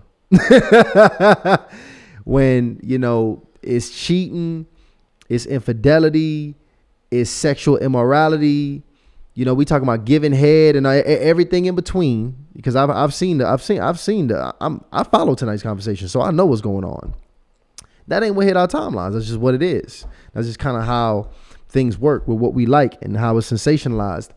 But I'll tell you this though, Ryan, the back room is absolutely piling up right now. And look, make sure you put it on that focus mode too. We need that focus mode. It's piling up right now. Shout out to King Adam. We about to get ready to bring some folks up. King Adam send over a super chat. Big super chat says, if you want to be married, understanding the purpose and power of men and understanding the purpose and power of women by Dr. Miles Monroe. Listen, 100% agree. Everything Dr. Miles Monroe, I put the stamp of approval on. And also he has Kingology and Queenology by R.C. Blakes. Also, I put the stamp on. And that's a brother who has been married for a long time to a beautiful woman in a healthy relationship. And you can see it anytime you shake his hand and hang out with him or you at one of the events. So shout out to Lisa and RC. Shout out. Oh, and The Audacity of Marriage by Hassani Pettifor. I got to check that one out. I'm not familiar with that one. I never heard that. You might got to check that one out. Hassani Pettifor. Hassani Pettifor. I want to say, I don't know if I feel like I've heard that name. Maybe we try to get him on the show. I've heard that name from somewhere. I've heard that name. You know what? Here's what I kind of want to do. This is a little different. Let me know what you think about this. Yeah, 2100 initiates in the chat, by the way. I think what I want to do is just very speedy. First, I think we should bring everybody up. Bring everybody up. As much as we can, cycle everybody out. Try to make it even between ladies and men, Delano. Challenge everybody to give us their perspective in 60 seconds max. We're going to introduce everybody, 60-second max, and we can only bring a certain amount of cameras up, so we're going to cycle out people at a time, but go ahead and bring everybody backstage up, at least that we can. Yeah. My brother, hold on, wait, Mr. Life, was that you that dropped that super chat for us? Yeah. Bring Mr. Life up. Mr. Life over here showing some love, all right? Big facts. So make sure Mr. Life hit that table. And I dropped the poll too. I dropped the poll too. It says, who do you think won the debate? Now, I mean, I'm gonna just close this real fast because 92% of people say Tony Gaskin. 92%. Yeah. I think the 8%. I'm not sure what they on, but I'm curious to know your thoughts. So please call in, and let's get on that 10 screener. Let's bring everybody up. Yeah. And let me ask you this, Todd. Do we want people to give us their name, age, and location within that 60 seconds? So I want them to. That's a good question. That's a really good question. So yes, in that 60 seconds, I want you to give me your name, your age, your location, and give me your perspective on the Tony Gaskins and Ace Metaphor debate that we went ahead and we just showed. Shout out to the brothers that got the mics. Am I tripping? The amount of mics and backdrops we got on here is insane. Like, is everybody just putting out content right now? We must have pissed off the single podcasters. They on here. These toxic single podcasters on here to cuss us out tonight. Oh, I love this. I love how we got the ladies and the fellas on here. So this is awesome. Keep it going, Absolutely. We're gonna let the room pile up. But man, listen. Guys, I'm telling y'all have to absolutely continue to support the channel. Tyshawn and I, we actually put together 100 open-ended questions. That is a surefire way to take your dating game to the next level. And my thing is, when you out on dates, right, you want to, I want to use the word cheap, but I'm very specific with how I allocate my resources. So I'm not trying to overspend or invest in nobody I'm not interested in. And me personally, I think if by asking the right questions, you can turn it taking you $300 to $500 to get to know somebody over a week or two, or however many dates you go on, or $50, $20 by asking the right questions. This a pitch to the men right here, because women like, I ain't paying for these days, no way. Oh, right, I agree.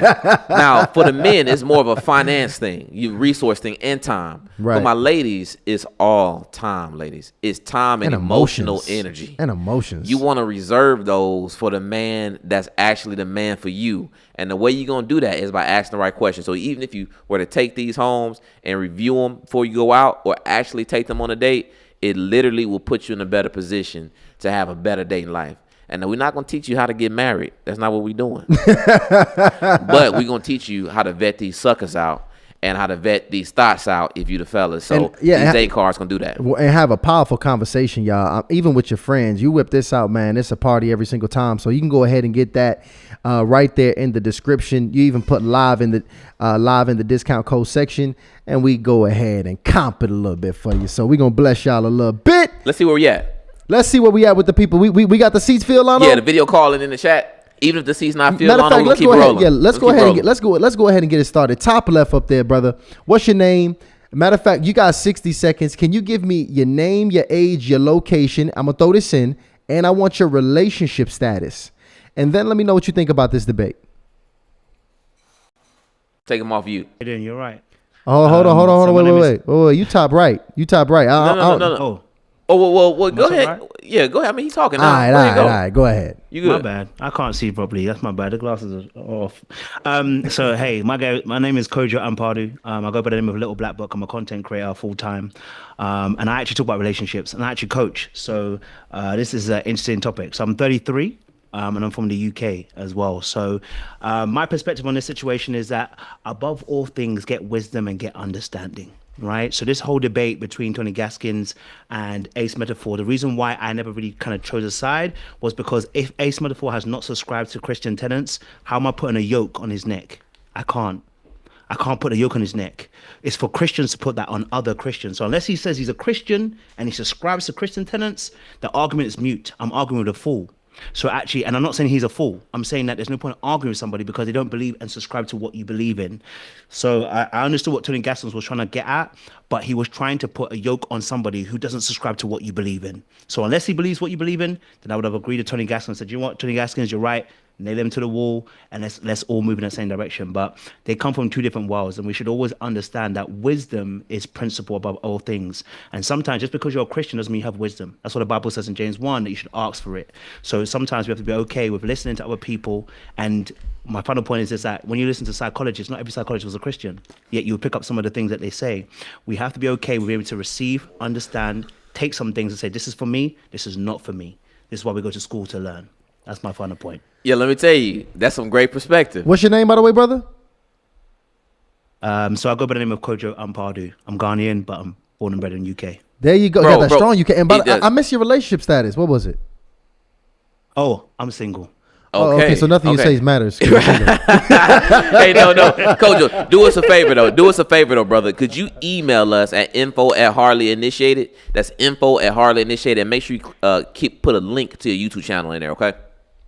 Cool. Thank you very much. Of course. Man, stay on the stage. Let's keep it going. My brother right here with the red hat, with the Bulls hat on, representing, I think that's Chi-Town. What you got for us? What's up, y'all? My name is Alex Hampton. I am 32 years old. I'm in Orlando, Florida, and I'm currently engaged. Congratulations, brother. Congrats, bro. That man said he went ahead and Shout popped that out to my question. future wifey, Juanisha. I love you. Wow. How long you been engaged? About 4 months. Okay. 4 months? Okay. Okay. Yes, sir. Is the date set for the wedding yet? Oh yeah, it's gonna be in April. All right, so Okay. you can start giving advice after April, my boy. Nah. This is excellent, though, man. This is excellent. So shout out to you and the wifey. Give us your take on this. What did you think about the debate? What are some major takeaways that you got for us?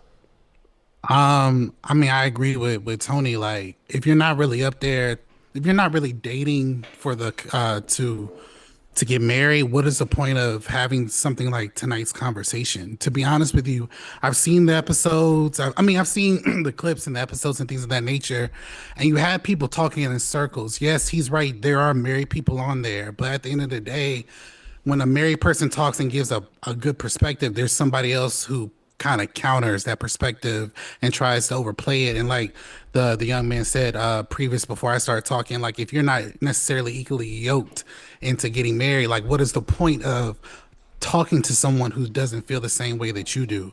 And I'm not to say that Ace Metaphor is a bad person or anything like that, but for me personally, I never took what he said seriously because he encouraged a lot of the singleness, the casual dating, casual sex, and all the other stuff. And all of that is, at the end of the day, all of that will end in a bad way. It never works out. You never hear anybody say, "Oh, I had casual sex with somebody and it all worked out." And there's never really stories like that. So for me personally, if you're not listening to somebody who's seasoned and who's been married and knows God and all that other great stuff, there's no really point of listening to someone who's not married. I mean, no disrespect to Dr. Cheyenne Bryant, but you call yourself a relationship expert, but you're not even in a relationship. So for me, I'm kind of like, I'd rather listen to somebody who's been married for 20 plus years or however long, who knows God, who has a healthy marriage, and then I would listen to that. Not to say that single people can't give relationship advice, but I think that it should be tethered to a certain degree. So like y'all have had Tim Ross up here, y'all have had Creflo Dollar up here. I love how they talk about their wives, and I love how they talk about their relationships and how candid they are. So I would listen to people more like that than someone who's doing a platform for money. There you go. Listen, he put in some shots at Dr. Cheyenne Bryant at the same time. He did. He threw some shots. He threw some strays out there. So understood. Yeah, I understand your perspective. I do understand your perspective. So just no single relationship coaches. Is that fair to say with you? I mean, yeah. I'm just engaged. I'm not going to tell everybody up here how to get engaged. Understood. That's my personal conviction. I'm not going to give out relationship advice if I haven't really walked out what a healthy marriage looks like. That's like a teacher trying to teach an engineer how to fix a car when she has no training on it at all. Okay, okay. We might have to come back to Kojo in a minute to get his perspective on that. You know- but we gonna keep it moving for now. Yeah, I've actually found it. You know, the more I kind of learn about what Christian dating is, because that can sound a little crazy. A lot of it is actually relatively practical. You know, like don't get under the spell of sexing somebody when you're about to make the most important decision, because you might make a bad decision. You know, like don't, put all y'all stuff in the house and be living together and playing house, and y'all don't even really know if y'all really want to do this all the way. Like it's just some really practical principles in there that I honestly would say could more even classify as universal success principles than even principles only for Christians. But what I will challenge you on and say is that even a lot of the Christians I know, if they keeping it real, they done had some sex before marriage. And I'm going to be honest with you. When I'm talking to a lot of Christians who are married, it is very difficult for me to find a Christian that ain't had sex. And I guess, is it safe to say that because they maybe wanted to be married, that's not casual sex? Because that sounds like casual sex to me. You about a week or two in dating somebody and y'all have sex, that's casual sex, sweetheart. That's kind of what that is. But just me playing devil's advocate a bit to that idea and that thought. I want to actually get to my next sister over there to the left. Can you go ahead and we're gonna put the clock on you this time because my brother ate up all the extra time. Got the underarm on. So it's gonna be my bad, y'all. Name, age, location, relationship status, and give me your take. Go ahead. Yes. So my name is Winter Shanice. My age is 35. And I am recently divorced. It's been about 2 years. And I'm coming from the perspective of I attended one of those tonight conversations back in Chicago, maybe about a year ago while I was still going through my divorce. And by the grace of God, I found my way out of it because although it is offering tips, it is poison. And the reason why I say it's poison is because it's a concoction, it's confusion. And I can admit when I went there, I was looking to heal myself being in a relationship while I was technically still legally married. And someone mentioned on the podcast a few episodes ago that, although someone is offering something and it's poison, it's 90% poison. It's still poison. Like, so the cake is good, but if the cake is going to kill me, it it's still bad.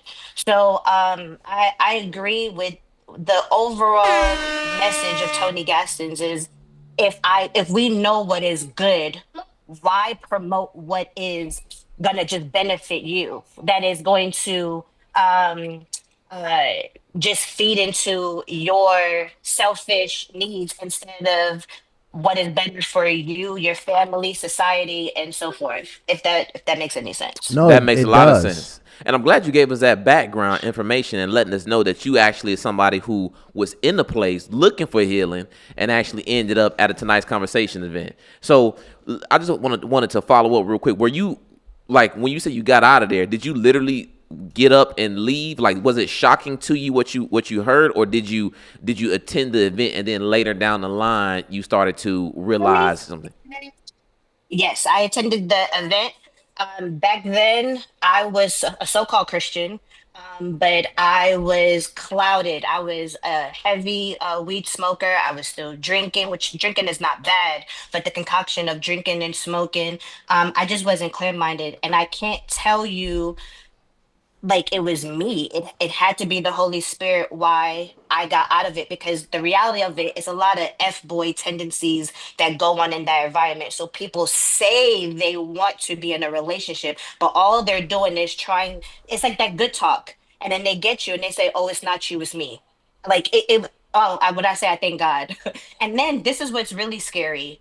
I listened to a clip that went viral a couple of weeks ago. I don't know how old it is, of a woman who openly on their show admitted that she was cheating on her husband and she wanted to convince her husband to keep the side piece. They laughed as if it was funny. And the only person who gave her sound advice and rebuked her in love was the dark skinned female.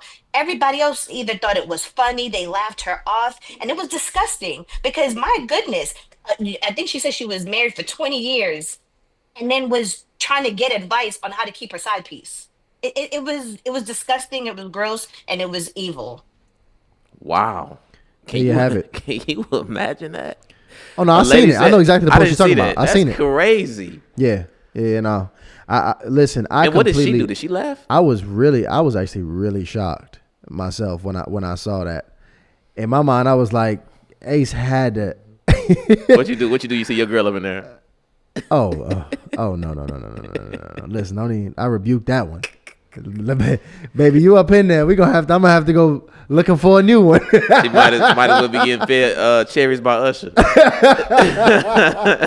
He ain't yours no more. Oh my goodness! Yeah, Man. let's not. We're gonna do another episode about these women eating cherries from Usher. Right. We're gonna do another one on that. Let's go ahead and talk to my brother over here on the left hand side, brother. Again, In the give me orange. your name, age, location, and relationship status. Mr. Life. Mr. 48. Life. That's me. Married. Tampa, Florida. So shout out to my guy over there in the old town, and shout out to Lil Book too. I haven't been on his channel in a while. I need to go crash out again. But y'all don't make me the bad guy. You all made me the bad guy. Lil Book kind of stole my thunder when he talked about he's not a Christian. So I'm gonna say this. I go with A's metaphor for that exact same reason, because he is not as Christian. You all trying to hold him to a standard. His job and his profession is to be entertaining. Bottom line, you can say whatever you want to say about him. And side note, Tony Gaskin crashed out when he disrespected that guy too. That was a chump move. Let me put that out there, because they wasn't there together. That was some trash right there. The third thing is, listen to this right here. Christians watch Real Housewives, they watch Power, they watch all these toxic shows, and nobody have a problem with all that stuff going on in there. It's the same exact thing. But yet, or a Tyler Perry show as well. Y'all will actually go to a Tyler Perry play where a man dressed like a woman and get up and crash out about relationships and everything else, but nobody has a problem with that. That's toxicity. All of this toxicity. Mr. Man, in 60 seconds. Nah, I'm not gonna lie. Thank you for respecting the clock, by the way, brother. Yeah, 'cause shout out to you Mr. made Life. your point. He came with that smoke. Oh, it's Mr. Life? Yeah, it's Mr. Life, right? Yes, sir. Oh, where Yeah, the Mr. hell, Life. where the hell I get Mr. Man? No. All right, there we Yo, go. Mr. Life, send us one of those emails too, and put a link to your channel in that email for us, okay? First of No all, problem. Man-made media, TV. I'm gonna be honest with you. You right. Yeah. You right. And don't. Here's the thing. It's not to. I don't think we should look personally. I don't think we should look at those Christians that do that and say, that because they doing it, that it should be allowed. I think we should really just call out the hypocrisy for what it is. Because, bro, it's a ton of hypocrisy in Christianity. It's a ton of hypocrisy. And I get it too, because different people are in different parts of their walk. Me, I'm a much earlier, I'm earlier in my walk myself. So it's certain things I probably still even got the residue on as I've walked out of. And it's certain things that I'm still in right now. There's no perfection on me right now. And I'm not going to rush it because I have a platform where we talk about these things. I'm going to move at my pace, and you can kind of see it change and evolve as it happens.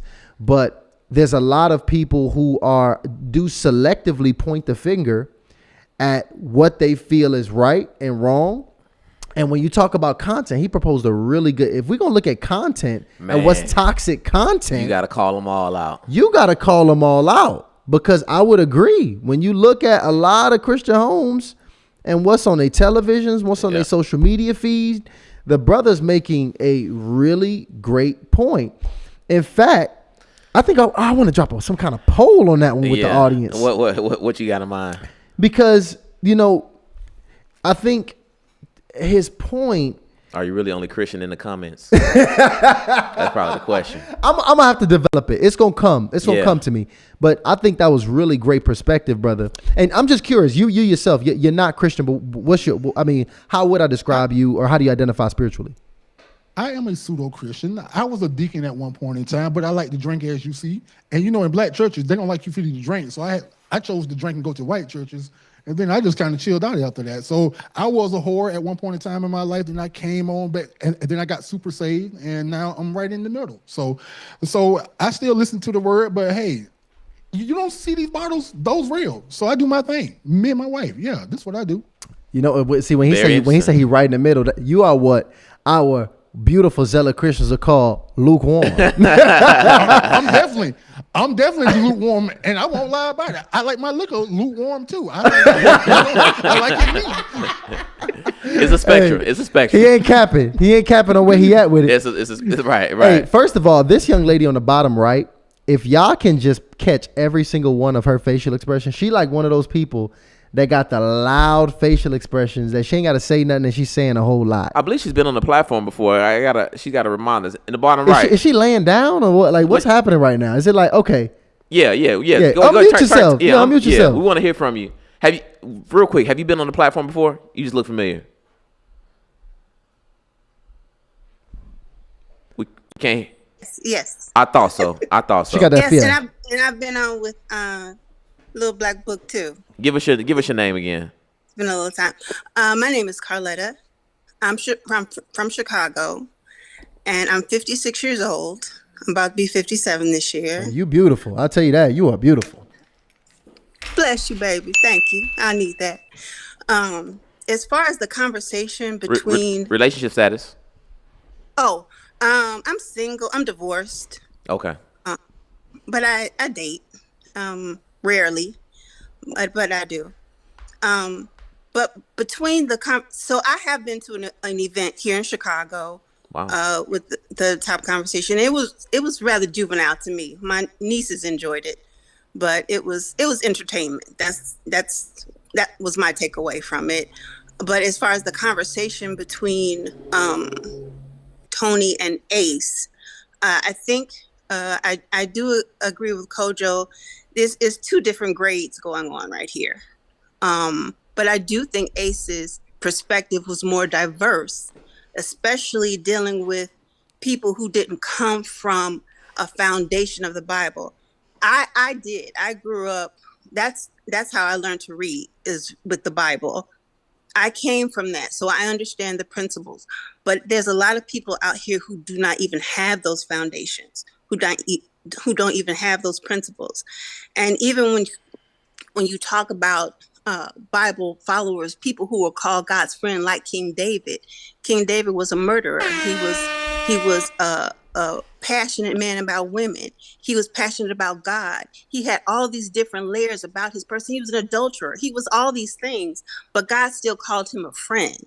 So you still have to open up to where people are in their walk and where they are in their foundation as far as relationships. And that's with themselves and with other people. So I just felt like it was okay. There we go. Yeah, understood. So, we got you.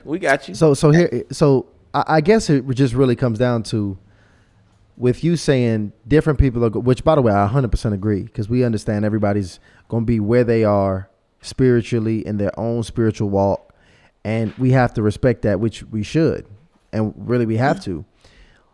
I think to Tony's point is when you're at a certain place in your walk and you build a platform that some people may deem to be an educational platform, and you start to educate or to inform people where you are in your walk at scale, that this might become an issue.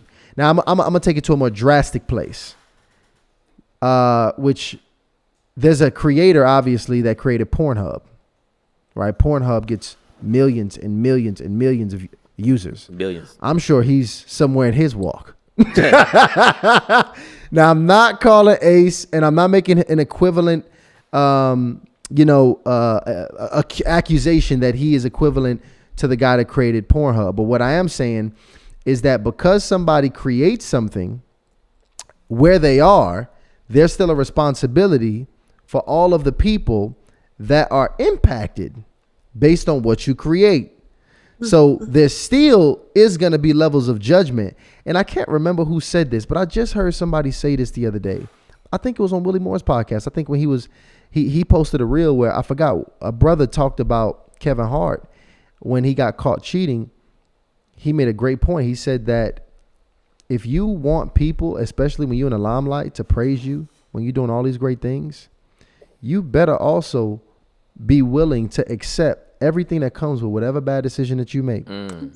Like, it's actually asinine for you to think that you also don't deserve that. Right. So if you also build a platform that might steer people mostly into sex, mostly into casual relationships, or even just maybe not even steer them in that, because a lot of people, I don't even know if he's steering them in that, but just entertaining them or giving them an activation while they're in that.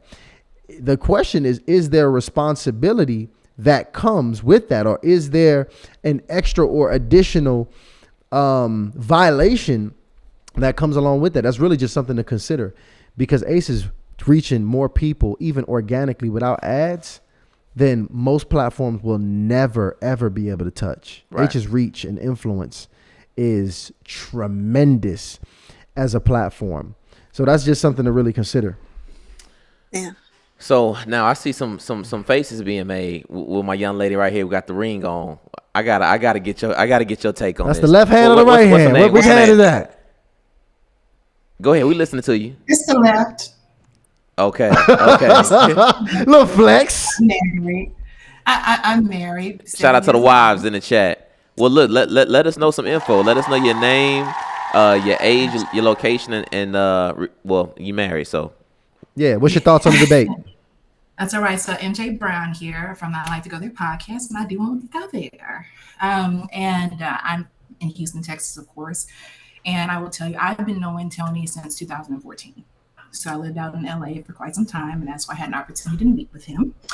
And my age, I'm 37. So I got married at 30. And yeah, and then I followed Tony's teachings to the T. So for me, it worked out. Married with 2 kids. Wow. So you would say, okay. I had my babies after. Congratulations. So wait, I want to confirm real quick. I don't want to interrupt you, but I do want to interrupt you just for briefly. So you're saying that Tony's content, his information, his teachings actually aided you in finding a husband and getting married. Absolutely. That's a testimony right there. That's incredible. I bought his first, well, no, it wasn't his first book, Lord, but I did buy that one too. When Daddy didn't tell his little girl. Whew, that was deep. Wow. Yeah. So let us know. And let me say this, Brother Ace Metaphor, especially on my podcast as a married woman, and even if I wasn't married, there's no way that I would have somebody on my podcast giving relationship advice and they're not married. It's not going to happen. So I would never follow Ace Metaphor. I remember a girlfriend of mine, me and her, we actually had an argument, and she was just like, "Oh, I like Derek Jackson." I said, "No, there's a little bit of immaturity there somewhere." Before everything came out, I said, "No, some immaturity. I don't really like that. There's something." And then he wasn't showing his wife, and I was just like, something ain't right about that. Something in my spirit is just not sitting right with that. And if we're gonna call a spade, we're not gonna say, "Well, Tony came at him and he did." He inserted himself into the conversation. He called it hardly initiated, excuse me. He called in and put himself in the conversation. Tony only stood on business, as he should have. And, just like you were saying, when the brother was sitting up there, when you have that large platform, you do have to still be responsible for other people's lives. And there is no way, shape, or form that Ace Metaphor is just thinking about people. He's in it for the dollar. And I mean, we're going to call it a thing. It is entertainment. He has not prefaced that. He's not in it to save relationships. He's not in it to build lives. He's not in it to build families. Tony is, and if that's what you're looking for, Christian or not, I would recommend that you follow Tony. Wow, strong. That's a strong take on that. And That's a this strong for take. you as well as all of our creators that come on the platform. If you join us on the panel and you are a creator, and I'm talking about you got some momentum, you know, obviously you professional, you putting out content. Email us info@Harley Initiated, and just make sure you include your name and contact information as well as a link to your channel. There you have it. Yeah. So shout out to Tony Yeah. for helping somebody get married. Yep. And she really stood on that. And I'm just curious because we got multiple people who've had experience in some form or fashion from going to tonight's conversation event. And I don't know. We got a small sample size, but so far I haven't heard they got married from attending the event. Interesting. Right. I would love to hear or watching his content. Or somebody who says, hey, listen, I improved my relationship standing and mentality or what have you from listening to the content or attending an event. I would like to see if we got people out there. We got a testimony because we got one gas tonight in here. Let's see if we got we do. We got one. Oh, somebody raised their hand? Yeah, she raised her hand. We're gonna come to you. Wait, we get into it. Let's get to my sister, my next sister here. Give me your name, your age, your location, as well as your relationship status, and I want to hear your thoughts on the debate. Or the other one. My next sister, right next to you. With the hoodie on, with the white hoodie on. Yeah. My name is Kendra. Hey, my name is Kendra. I'm in Cincinnati, Ohio, and I am currently engaged. I've been engaged for a little bit over a year now. Thank you. First of all, Tony that was actually my first video that I seen on you guys platform, and I've been addicted ever since. Wow. So I love what you guys are doing. Tony brought me over here and I'm here to stay. As far as the debate, of course, I'm on Tony's side. I feel like that Ace is adding to the confusion. He's adding to what we're already confused about. One thing that I had to start doing is stop talking to my girlfriends because they are all single. Even if they were in a relationship, no one's married, no one's like deep in a relationship. They're in and out. They're doing whatever, like on their man and everything. So I had to even scale back on talking to my friends because most of them single. So if I'm not going to talk to my friends or family about the difficulties in my relationship, the things we go through in my relationship, or getting advice from them, I'm definitely not going to talk to a single coach. And I did want to say for what that's your time, sweetie. Said, that's your time, sweetie. We got to get, and I want to look. I'm gonna test y'all. Y'all gonna have to get sharp. Make sure, because I don't know what y'all looking at. Make sure when y'all backstage watching Zoom, pin the actual Hardly Initiated screen to your actual screen, so you could be watching the Hardly Initiated channel and not just looking at a bunch of Zoom screens backstage. Just so you could also see the timer, because I want y'all to go ahead and make sure we staying fluid here. But thank you so much for your thoughts on that. She literally cut off single friends, so she really not taking no relationship advice from a single person. No, I mean that just seems wise. That just seems relatively wise. Shout out to Slave of Christ for sending over the super chat. Guys, we got 2,300 initiates in the chat, so it's really going crazy tonight. Slave of Christ says, guy in the orange finding joy in being lukewarm is wild. If you were a deacon, then Christ is going to spit you out as Revelations chapter 3:15-16 says. So saying that with a smile unfortunately reveals your conscience has been seared. I am delivered. So you just got rebuked up in here, Mr. Life. It don't matter. People can't judge me, man. And God can judge me, because if they really want to know, I mentor young men about 200. I taught young men to get out of the streets and get somewhere that they can save and get married. I have plenty of young men that I mentor that are married right now with great families. See, that's what it's about. It's about putting it inside the word. And you all can read the Bible, because I was inside the church. I saw the church whores. I saw the church deacons that was pimping on the women. I've been there and done that. That wasn't me. I didn't play around inside the church. I played around inside the streets and did my thing. So you can say whatever you want to say about me, but it don't even matter, because I got a wife in there, 10 years, faithful to her, 10 years, and love her to death. I do anything for her. So let the chips fall where they may, bro. Okay. And I look. Hey, you better swing. Hey, slave of Christ, don't get swung on. What's my young lady name with the pod that we just spoke to right here with the married? It's MJ Brown. MJ Brown. Listen, I want all the initiates. When anybody talk, I want you to focus on MJ's faces because they say they speak volumes. Right now, facts. Let me say this. To the I'm sorry, the former pastor who drinks. Mr. Life. Little shade. Mr. Life. The former pastor who drinks. I mean, is that a vice of yours? Is that a vice of yours? I mean, clearly it is. I mean, because you're no, it's not a vice. Like alcohol. No, it's not a vice because today is Sober Mondays. When I do my show, I do Sober Mondays. I don't start drinking until Friday. Kojo was cracking up laughing. There you go. He said the drinking. He said. My advice to anybody who's listening to a former pastor who's putting their once again, I wasn't a former pastor. I said I was a former deacon. You just make sure we get that straight. I mean, whatever you want to call it, it's fine. Oh, whatever you want to call it. But to anybody who would put their vices on display like this, especially when it comes to alcohol, anybody who has it's kind of like reading addiction. You might want to be worrisome before you follow that information. Addiction would be me drinking right now. And we'll leave it at that. And that's the problem with a lot of Christians, because now I'm gonna really get into it, because you want to prejudge people that not even part of your faith. It's not a judgment. It's not a judgment. Hold on a second, I'll let you talk. Hold on a second. Can we be respectful? That's called an observation. Are you done? It's not a judgment. It's an observation. All right, so you're done now. Cool. So just like I was saying, they put words and titles over what people actually do.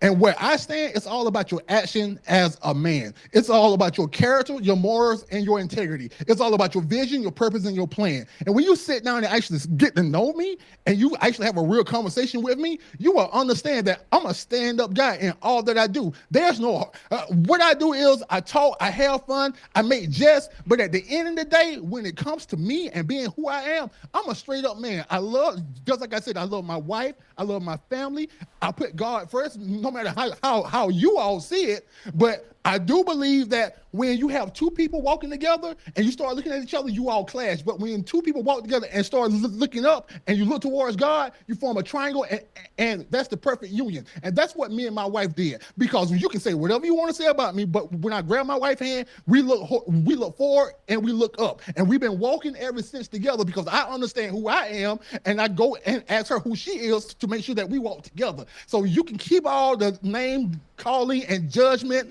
to yourself. Take it to somebody that really cares. I'm just a passionate guy about who I am. shout out to MJ and Mr. Life for bringing some excitement and passion to the panel. And that was interesting. Hey, MJ, she's definitely a gas tonight. She gonna come in here and stand on it. Yeah, she is. I like this. So let's get to my last thing. We got to work on this. We got to get Lano on mic so he can let us know what the names of our guests are when they pop up. No, did we talk to my last sister? No, that's what I want to speak to her. Okay, there you go. Go ahead, sister. Name, age, location, and your relationship status. Hello, everybody. My name is Shay. I live in Indianapolis, Indiana. I am actually 47. So I wanted to kind of touch on the whole debate. I first want to say to both of you gentlemen, you all are rocking it out. I've been rocking with you all for a while, and I love all the guests I had. Thank you. Oh, yeah, you all have improved, and I love it. But I will say this, depending on where you are in your life is going to depend on who you were rocking with. I understood Ace Metaphor when I was out here, crashing out, successful HR executive, dating, running into toxic relationships, single, no kids, never been married, had single girlfriends, dealt with all of that. And I was single, and we all stayed single. Even though I always had men to pursue, to chase, and desire me, I never had someone that truly valued me. And so when I began to really try to deal with that aspect of my life and decided I wanted to do it the right way, settle down, withhold from, being sexual, and really start getting delivered in that area, I came across Tony Gaskins, and he broke it down layer by layer along other people, the Kevin Ewans and all of them of the world, that talked about that. So it depends on where you are in your life. I understand Ace metaphor, because if you crashing out like that, that's how you crashing out. But depending on where you are in your life, you will begin to shift and you start to value things that are more valuable than what I was doing. Trust me, I had a great time. Oh my God, I had a great time, but it was not long-term sustainable. It just wasn't long-term sustainable. So that's my take on that. No, there you have it. Thank you very much, sister. I appreciate it. I appreciate it. So would you, you know, I don't want to put words in your mouth, but would you say that Ace metaphor, tonight's conversation could be a stop on your journey to getting right? Like, did it have any positive impact? No, it didn't have any positive impact, because everything talked about, you know what I mean? I was kind of, you know, being single, you're just kind of out there and you're having a good time, you know, and being safe, of course, doing it. But nevertheless, I'm no longer single, and I was designed more than just single and dating and, you know, kind of hitting and missing with that thing. I wanted something more solid. And so that's where I began to shift. And now, even as a content creator myself, I talk about workplace. I talk about healthy things in the workplace. I talk about many things, but people don't really want to crash out about that. People want to talk about the toxicity. That's what sells. And to MJ's point, there's many content creators that I come across on my feed all the time where they're getting all these likes and views, but then I'm looking like, okay, well, I'm about self-improvement and just trying to help you, you know, navigate that workplace, navigate yourself, be successful, be an investor, all of that. But I'm not getting that many likes, right? Because I'm not talking about what people want to talk about, which is toxicity. People benefit when people are toxic. Let's just be honest. People around you benefit when you're broken, and they benefit when you're toxic. That's just what it is. And because there's so many people that are broken and toxic, I was one of them, you know, before I start walking through that healing, then the people around me, including my friends and family, benefited from that. And then when I started putting boundaries up, like, no, I'm not going to keep bending over backwards for you and peeling off money to you, then it became a problem. So, yeah. Understood. Thank you so much for that, sister. Thank you so much. We got a super chat in here from Slave of Christ. Let's read that before we introduce a couple people in the panel. And we will be cycling out, you guys. Don't be offended if you get taken off the screen. We only literally get to pull up 8 cameras with the system that we have. So we literally, to pull different people up, we just got to pull you off. You'll stay backstage.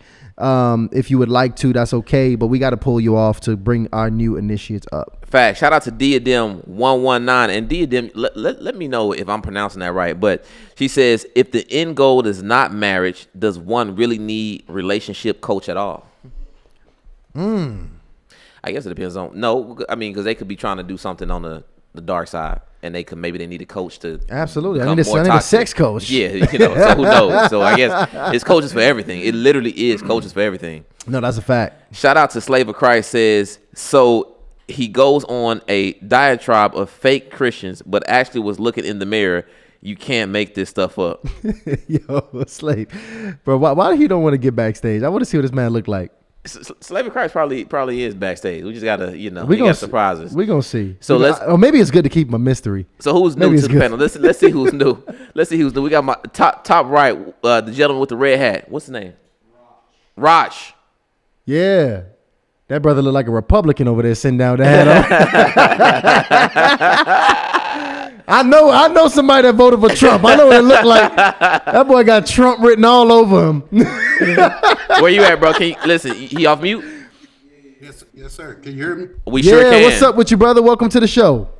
I would like to say God bless everybody. And you pronounce it. It's Ruach. Ruach. Yeah. Ruach. We got you, Ruach. It means spirit in Hebrew. Okay. Spirit of Hebrew. So my brother will be wrong. I didn't vote for Trump. I don't vote at all.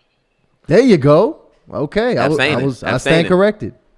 So before I get started, I just like to say to y'all too. Hold on, wait. I want to get your did we get your relationship status? Well, yes, my name is Ruach. I'm married. Me and my wife just celebrated 7 years of marriage. Congratulations, brother. We have a 4-year-old son. There you go, brother. How old are you?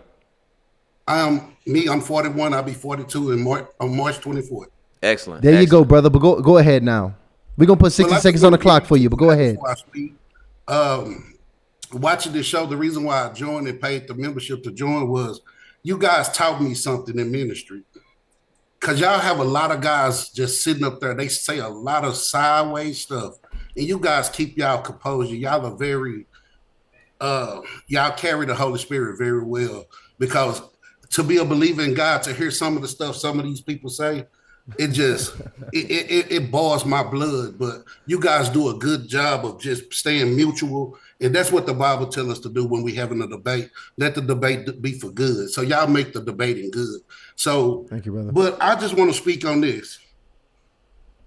Men and women, y'all are being misled by so many people when it comes to relationship advice.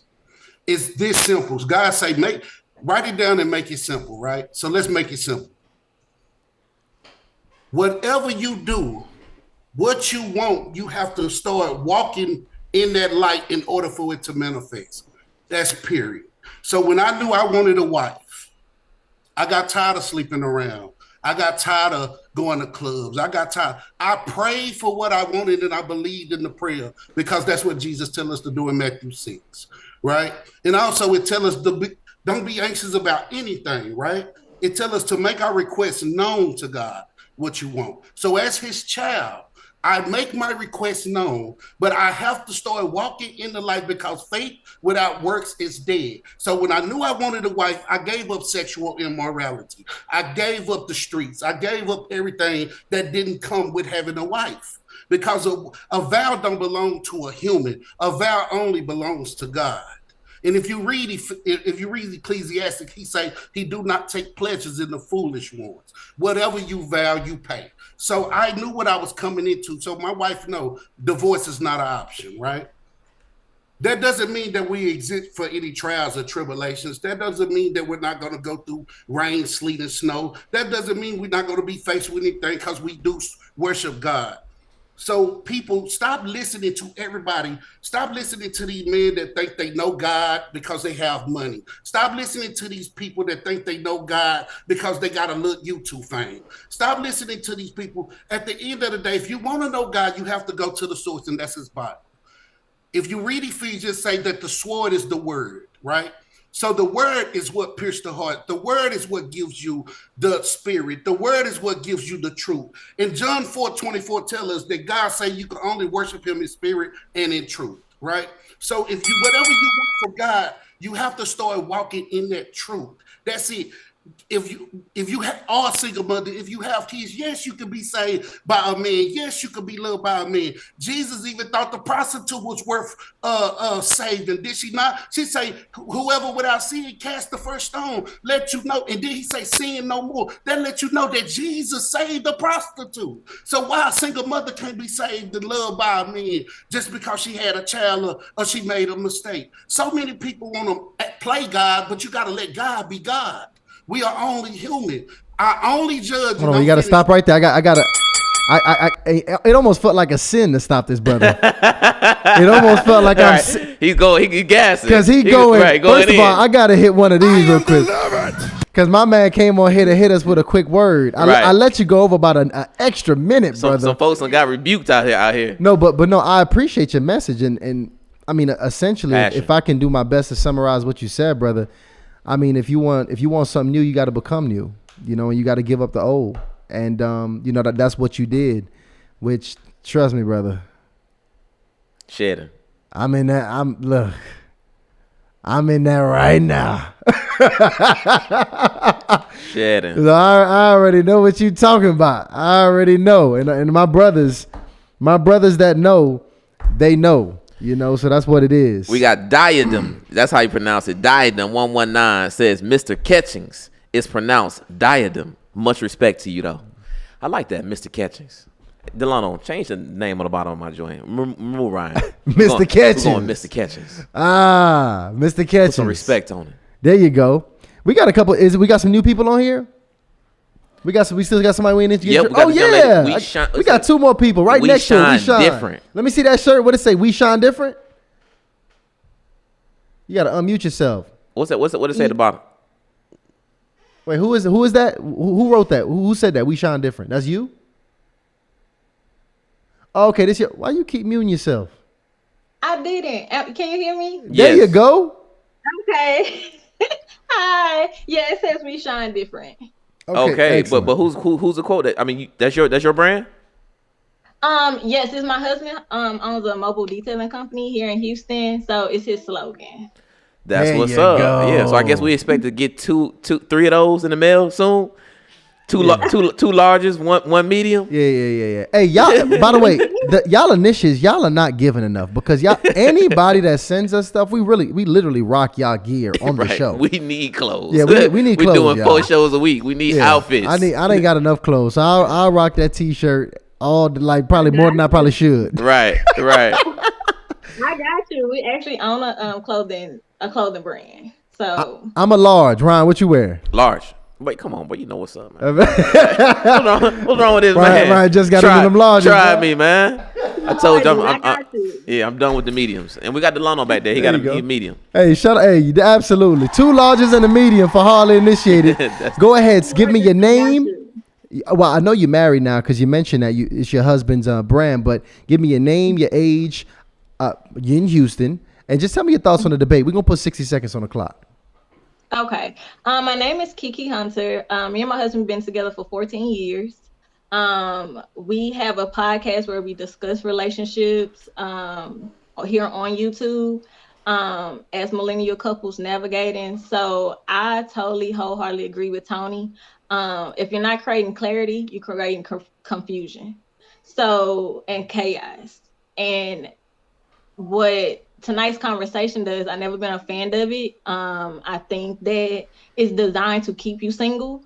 And I also believe if you need to be and listen to people who have what you have or have what you inspire to have. So listening to a bunch of single people or people in unsuccessful relationships give advice, it doesn't make sense to me. For me, you don't always have to have the traditional background. I know people will say Tony is like self-righteous, is deep rooted in Christianity, but you don't always have to start off with a perfect story. You can grow as you grow through your relationships, but dating intentionally and dating with a purpose and meeting people where they are is very important. But you can't do that trying to plead your case to everybody. Everybody's not going to have the same walk. Everybody's not going to understand the same things, but you don't have to be perfect to be loved or be in a relationship. You just have to find somebody who's willing to match where you are.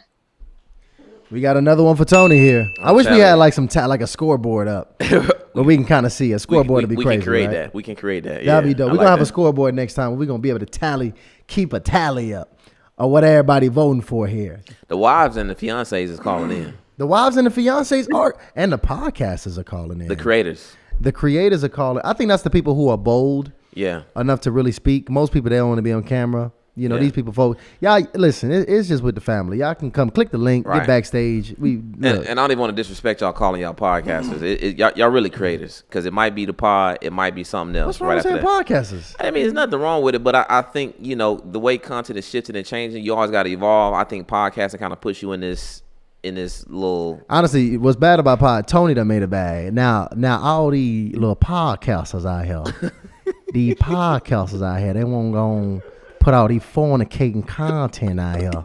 They're gonna send you straight to hell now. He said he knew who he was working for. Yeah. Now you know who you're working for now. Hey, let me get to my sister on the bottom right. We got Dr. Steele in here. Dr. Steele got some more grays on him since the last time we seen him. More wise. Either you getting wiser, or you just getting older. Which one is? No, we gotta get Dr. Steele. We gotta get Dr. Steele on Harley in Love. You still a bachelor, Dr. Steele? I don't know, man. Dr. Steele. Yeah, pretty much. But Dr. Steele, you a lifelong bachelor. You ain't trying to find no damn wife. Dr. Steele, you trying to find a wife? Yeah. He lying. Dr. Steele be front row at the damn tonight's conversation. VIP ticket at the Dr. Steele, listen, we ain't seen you in a while. We ain't seen Dr. Steele in a while. And I want to talk to him because he was actually really one of the pioneers of the dating concept in general, which is, I mean, it took us months later, it took us a year later since we had Dr. Steele on the show to come out with another channel. But we did that primarily. One of the biggest reasons was from that experience that we had with you and Carla, I believe that was. But Dr. Steele, hold tight. My young lady over here in the bottom right with the glasses on. Hey guys. What's up? What's How you up? doing? I thought y'all was gonna forget about me down here. No, we got you. We're gonna take care of you. So I'm Kendra. I'm from DC. I'm 39, single and abstinent. And Tyshawn, I heard you say, the Christians and stuff like that, but it's really some of us out here. I'm not a virgin though. My daughter's 19. But I know some Christians that's actually virgins, that's never, my age and literally virgins, like waiting until marriage. So they out here. Wow. Now, what I said was, a lot of the Christians that are married, when I talk to them, they've actually had sex. Oh, gotcha. That's the ones. Okay. It's hard to find Christians that actually have abstained all the way, which I would consider Gotcha. casual sex. Well, because we was talking about I think that's casual sex if you ain't had to have sex. But yeah, lo and behold, Gotcha. I'm gonna let you go ahead. I want to hear your take, sister. What'd you think about the debate?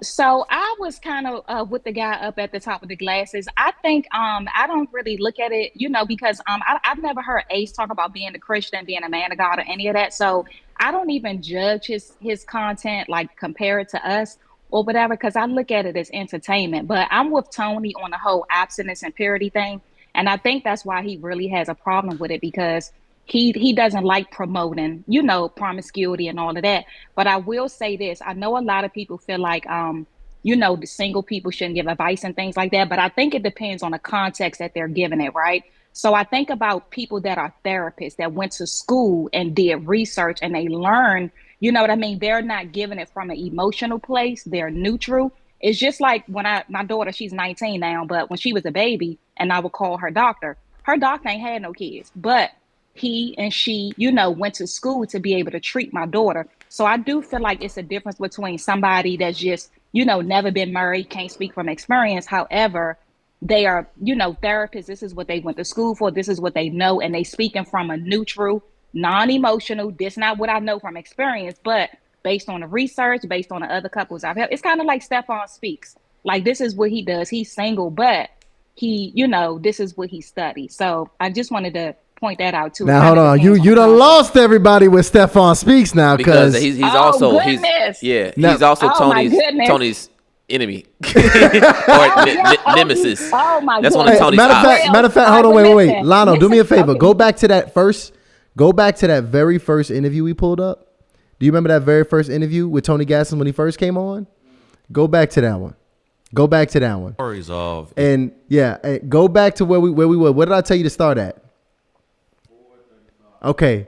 Now he talks about Stefan here as well. Let's listen to it. All right, so go ahead. Let's just play this real quick. Literally hosting events with thousands of people, having a conversation with unqualified people on the stage, not understanding how the mind works.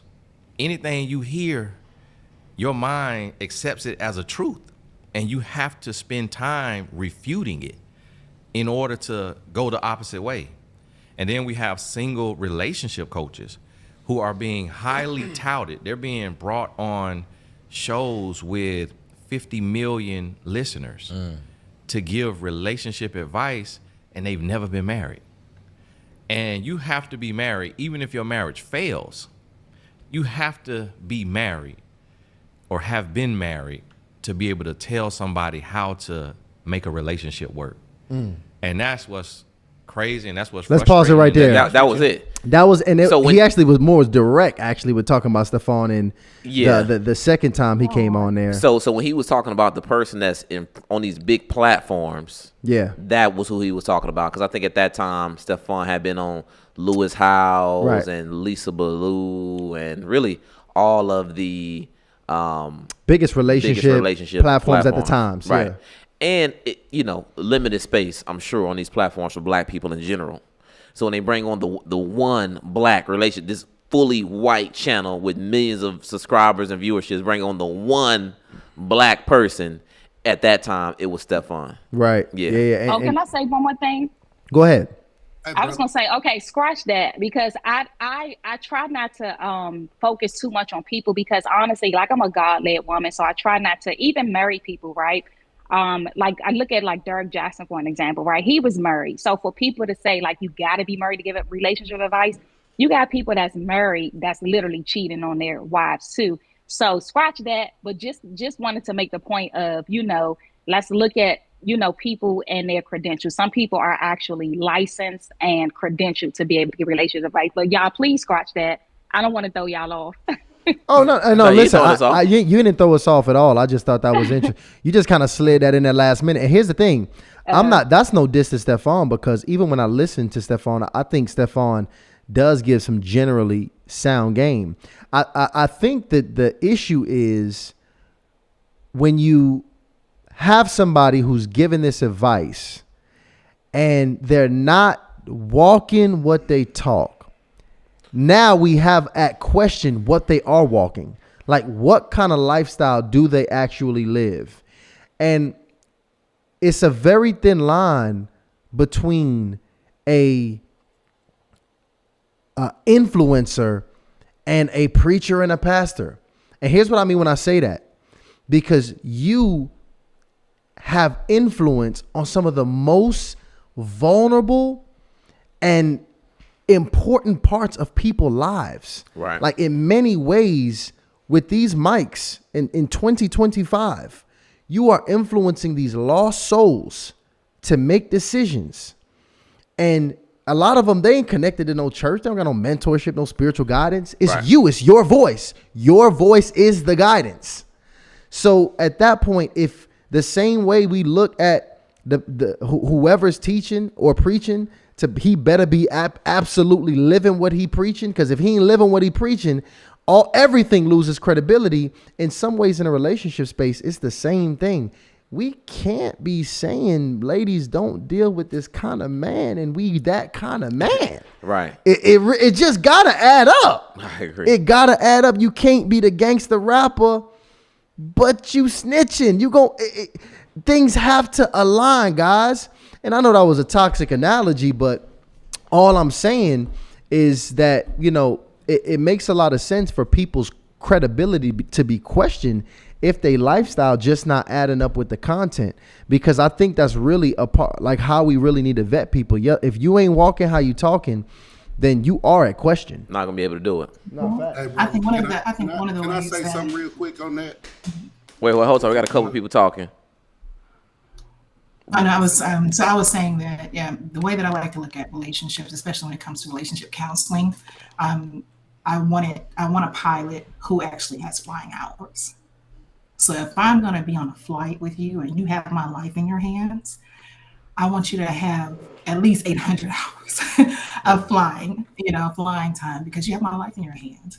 I've had relationship counselors that were not married trying to counsel me and my husband. And as soon as I found out, I was like, oh yeah, that's why it's not working. Got it. Understood. And then, of course, we moved over to relationship counselors who are actually married and they can speak our language. So it is a difference. Please know it's the difference. When your taxes change from single to married and jointly filed, it's a difference. And you want to have a pilot that has flying hours before they take their plane up into the air. Okay, so now we're gonna continue to get some takes from the panel. We're not bringing nobody else up now. We're gonna continue to get takes from our panel, but we still want to keep it rolling real quick. I'm gonna read some of these super chats. Shout out to Winter's Lighthouse, who just sent over 2 big chats. We appreciate you, Winter. Eternal life or death, heaven or hell awaits us all. Whether you believe in God or not, God will judge all because He is the creator of all. Please seek the truth, the only truth for yourself before it's too late. And Winter sends us over another one. Says, entertainment can affect or shape you and will kill you if it's poison. So Winter's Lighthouse coming with the strong super chat statement. Standing on it. Yeah, let's get to my man Dr. Steele, man. It's been a minute. Yeah, Dr. Steele, for the people who don't know, give us your name, your age, your location, and your relationship status. My name's Dr. Eugene Steele. I'm 54.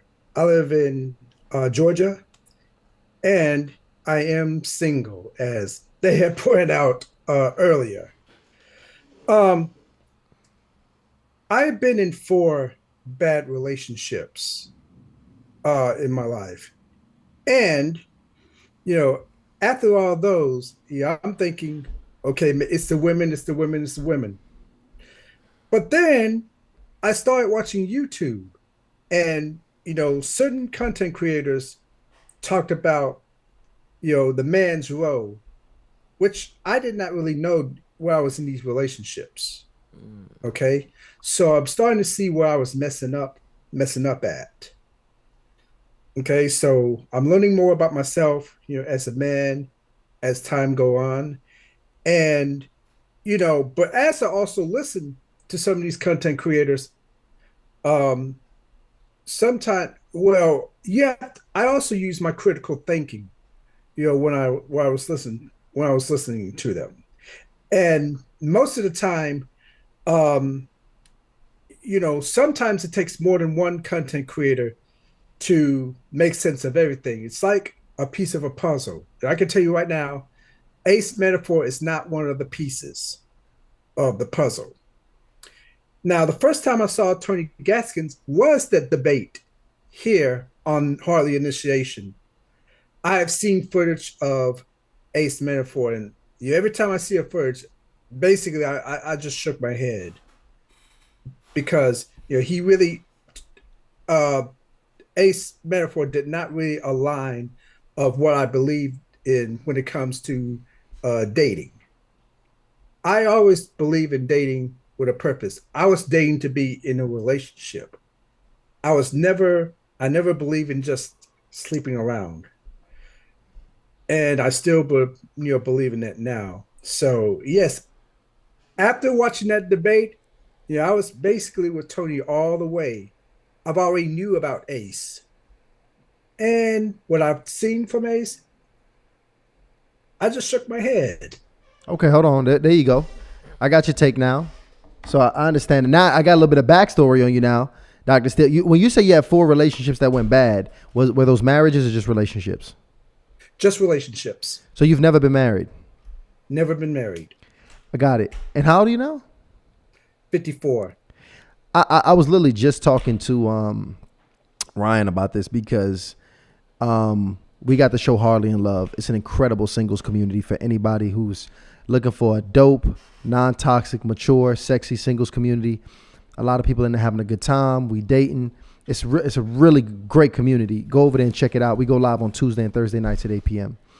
I was telling Ryan that one of the toughest things that's going to be to find is going to be brothers about 45 plus who are eligible, who are single, who are open to marriage, because, and this is my theory, unless that brother has been divorced and is now back in there intentionally at this age looking for a wife, none of those brothers 45 plus really want marriage.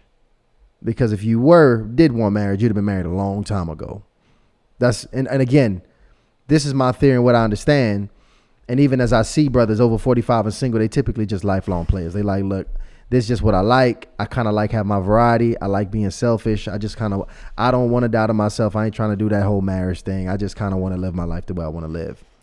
Is that false or is that relatively true based on your own experiences? Well, as far as I'm concerned, I believe that's false.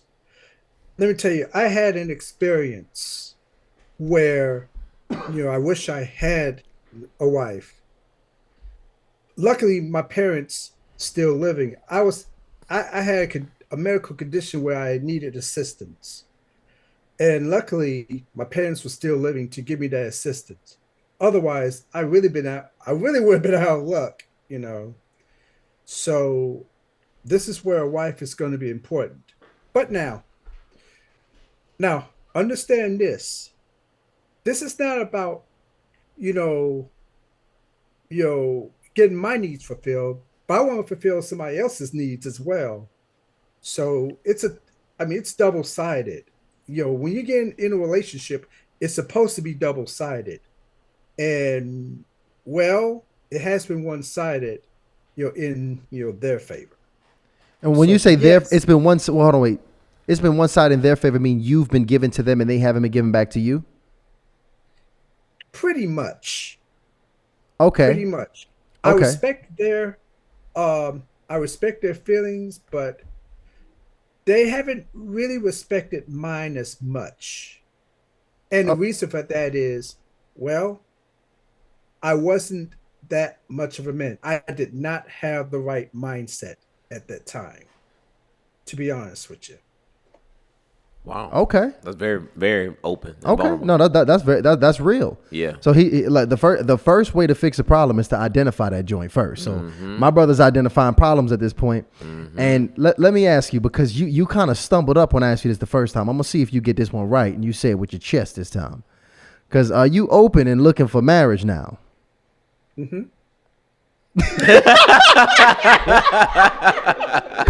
Hey, Dr. Steele off the I chain. said say it with your chest. You gonna talk about something? I ain't even see your teeth when you said that. Do you? No. Here's my thing though.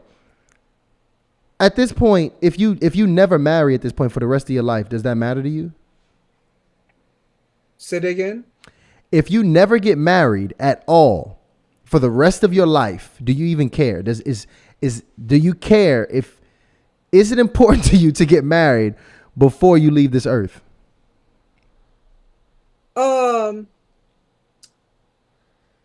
Let's say if I didn't, it will somewhat be of a tragedy. And the reason for that is, I mean, if I die, leave this earth, it's like I'm dying alone. And being an only child didn't help matters any. Does not help matters any. I don't have any brothers or sisters or nieces or nephews. It's just me. So I think it's really important for me to get married. All right. Dr. Steele bringing the harsh realities of life. Nah, he is, especially when the brother get 57, because things change. Yeah. Things change a lot. Like even when I'm talking about Ryan, the things I'm looking at right now, my lady, that makes my lady really great in my life. When I turn 57, it's going to be very different, for her and you, at that point, how everybody's evaluating the relationship. I really like Dr. Steele though, man. Dr. Steele, make sure you tap into the community, man. Show up Harley in Love on Tuesday night, man. Even if you just hop up, we're doing a single shout out tomorrow. So that's where we just showcase our singles. We bring our singles up. Right. We go ahead, we ask them some basic questions, how long they've been single, so on and so forth. Maybe some connections organically pop up. Some people hop on, shoot they shot. It gets real fun, very spontaneous show. You might be surprised how many ladies request men 50 plus. Oh, it's a lot. It's a lot. That's like those brothers are in high demand. Yeah. But check it out, Dr. Steele. What I want to do, I want to get to the next person here. So can you just be brief and brilliant and close out, because I need to get to my next person. Yeah. I'm gonna be brief because I gotta turn in anyway. I gotta get up in the morning. But anyway, yeah, I'm definitely gonna check out the show. I'm already on a dating app hosted by another content creator, and I see what you're talking about. There's some women who want older men, so I'm definitely gonna be checking out your show. That's all I gotta say. Got to. Okay. Dr. Steele on the dating app. Okay. First of all, Dr. Steele just give me serial data vibes. Nah, he said you asked him if he was serious. He said, No, I'm just going off my vibes. I rock with Dr. Steele though. Yeah. I rock with Dr. Steele. I just feel like I've seen him for just so many years. Yeah. But hey, just hang out with us, Dr. Steele. I want to get to some of these other sisters on here because they've been really patiently waiting here. I got a sister here to the left. Yeah, we good. Don't bring nobody else up. Keep everybody up that's up here, Lano. Yeah. We can just keep everybody up that's up here. I got my sister to the left. What's your name, sister? With the locks. Hold on, sister with the lock. Oh, wait. She just staring out to oblivion. She ain't even watching the show no more. We might have to swap her out. Who? What about my sister top right corner? Yes, right. Yeah. I think she's watching delayed. Wait. She's watching a delayed version. Yeah, so we're gonna let her go right here with the earrings, with the tassel earrings. What's up with your sister? How you doing? I'm well. Okay, she good. Okay. Incredible. I am blessed. I'm blessed. If you can, give me your name, age, location, and your relationship status. Okay, my name is Brittany, and I'm 30 years old. Just turned 30 on January the 4th. I'm currently in Cleveland, Ohio, and I am single. Okay. Yeah, you turned, how old was it again? 34. 30. 30. Okay, 30. There you go. Okay. Young bull on here. All right. What's up? What's your thoughts on the debate? They're all over the place. It's really hard to it's so many good things people are saying, but I agree that getting advice, it could be from someone who's married and experienced, who also has had a successful marriage.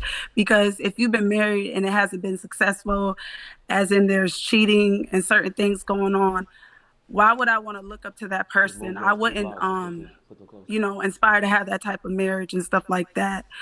I grew up in a household. There's 8 siblings. My parents been married for 37 years, or together for 38 and married for 36, something like that.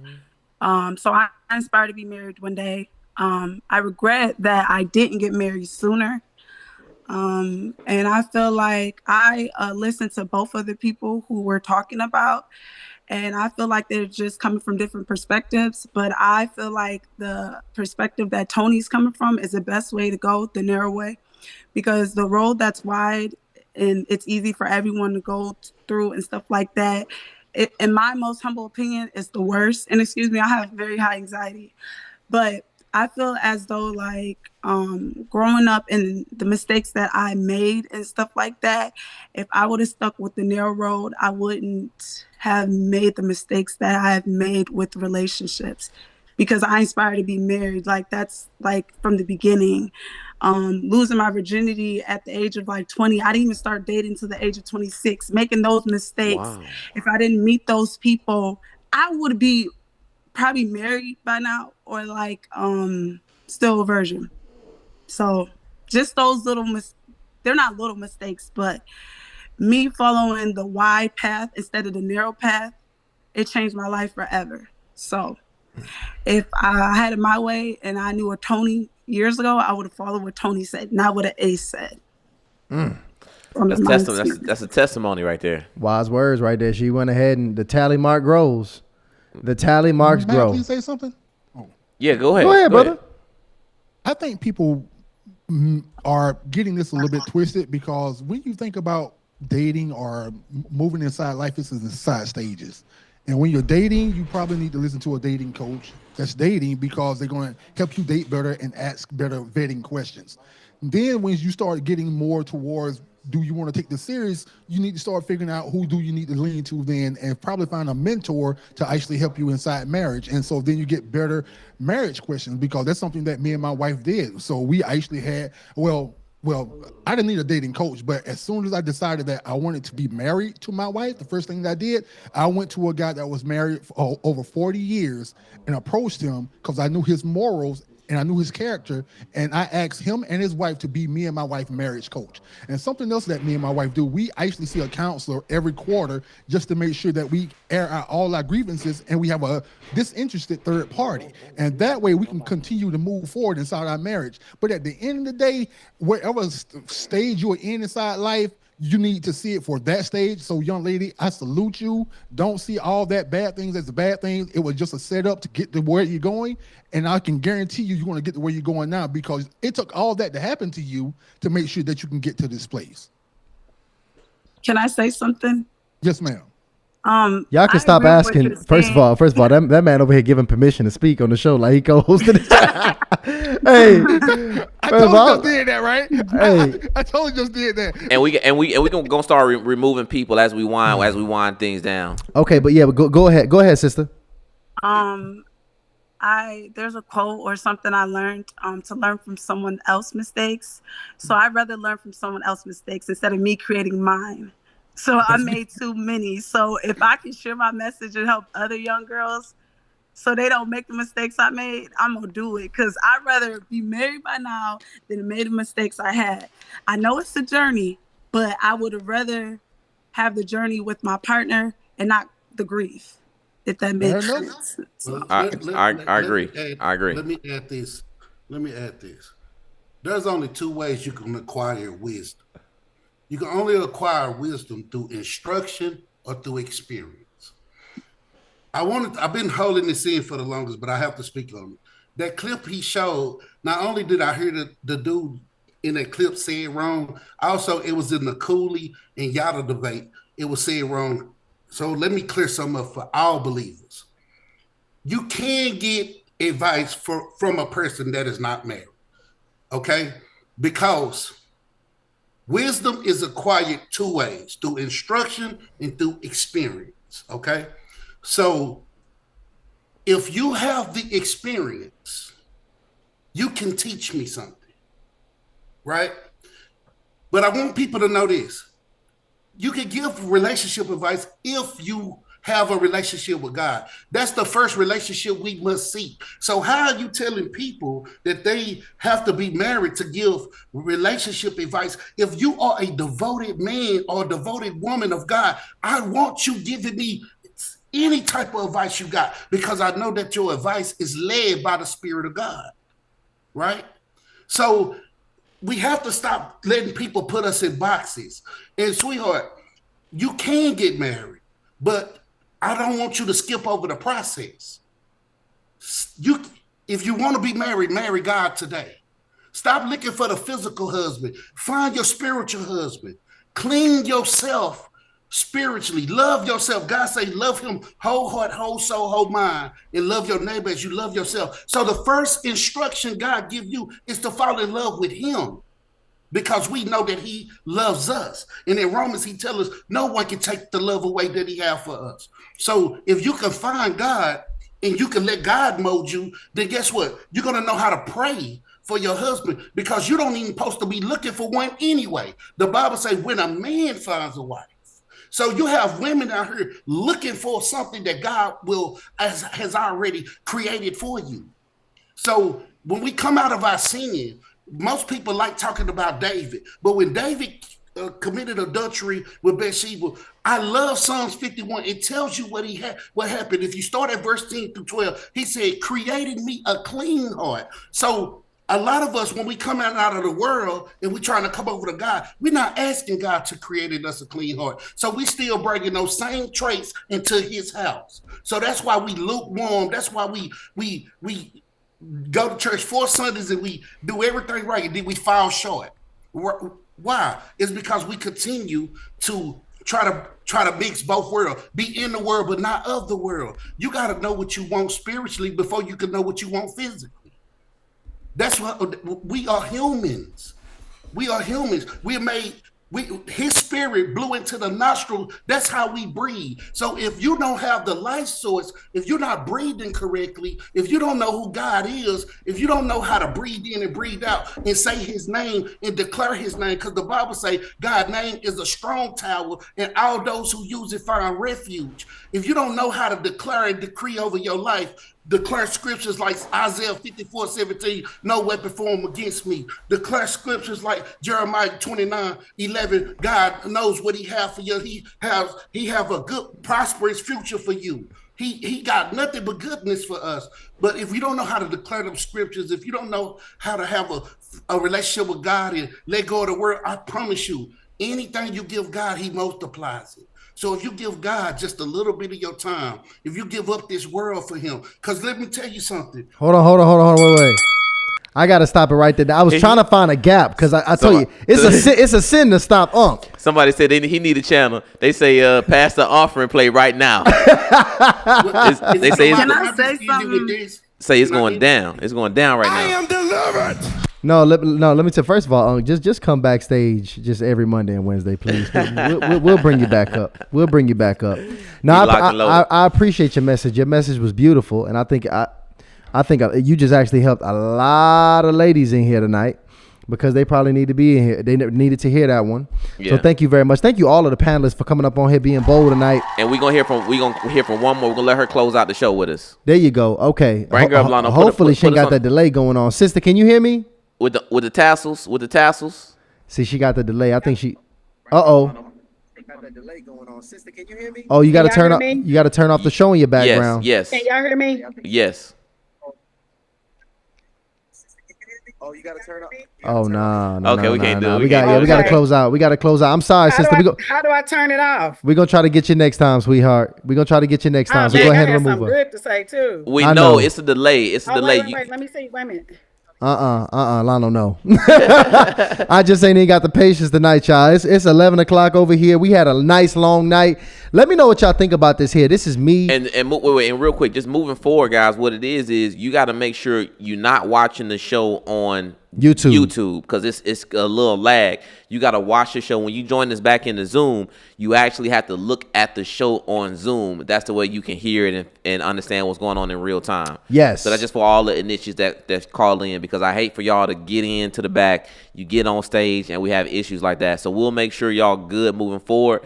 But please, anybody listening, just know once you join us in the back room on Zoom, you actually need to watch the show on Zoom. Absolutely. And just so you know, so I could, get a temperature for it. Again, we want to have a lot more community engagement. We want this to be a regular concept of the show, was being able to engage with our people, talk to our people. So if you didn't come up here before, we want to have more of a dialogue between us and our people. If you enjoyed tonight's show, put "I enjoyed it" in the chat. If you on the replay, put "I enjoyed it" in the comments, okay? Because we want to go ahead and take your feedback, because we want to grow the Hardly Initiated and take it to the next level, because we are in a new season.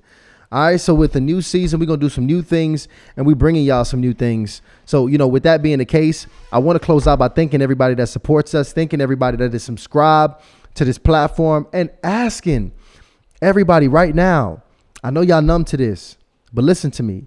Please subscribe to the channel, y'all. Subscribe to the channel. Press the button right now. If it's on your phone, grab the phone. Press the subscribe button. Okay? If you on the TV, grab the TV remote. Press the subscribe button. It really helps us grow, right? We're about to hit 500,000 followers, y'all. This is a huge deal for the platform. And thank you even more for everybody that continues to pour in to Hardly Initiated and what we're doing, because every time you pour into us, we pour right back into you guys. Again, we have a massive vision and massive plans for the platform, and we need you to be a part of it to do so. This is how you give.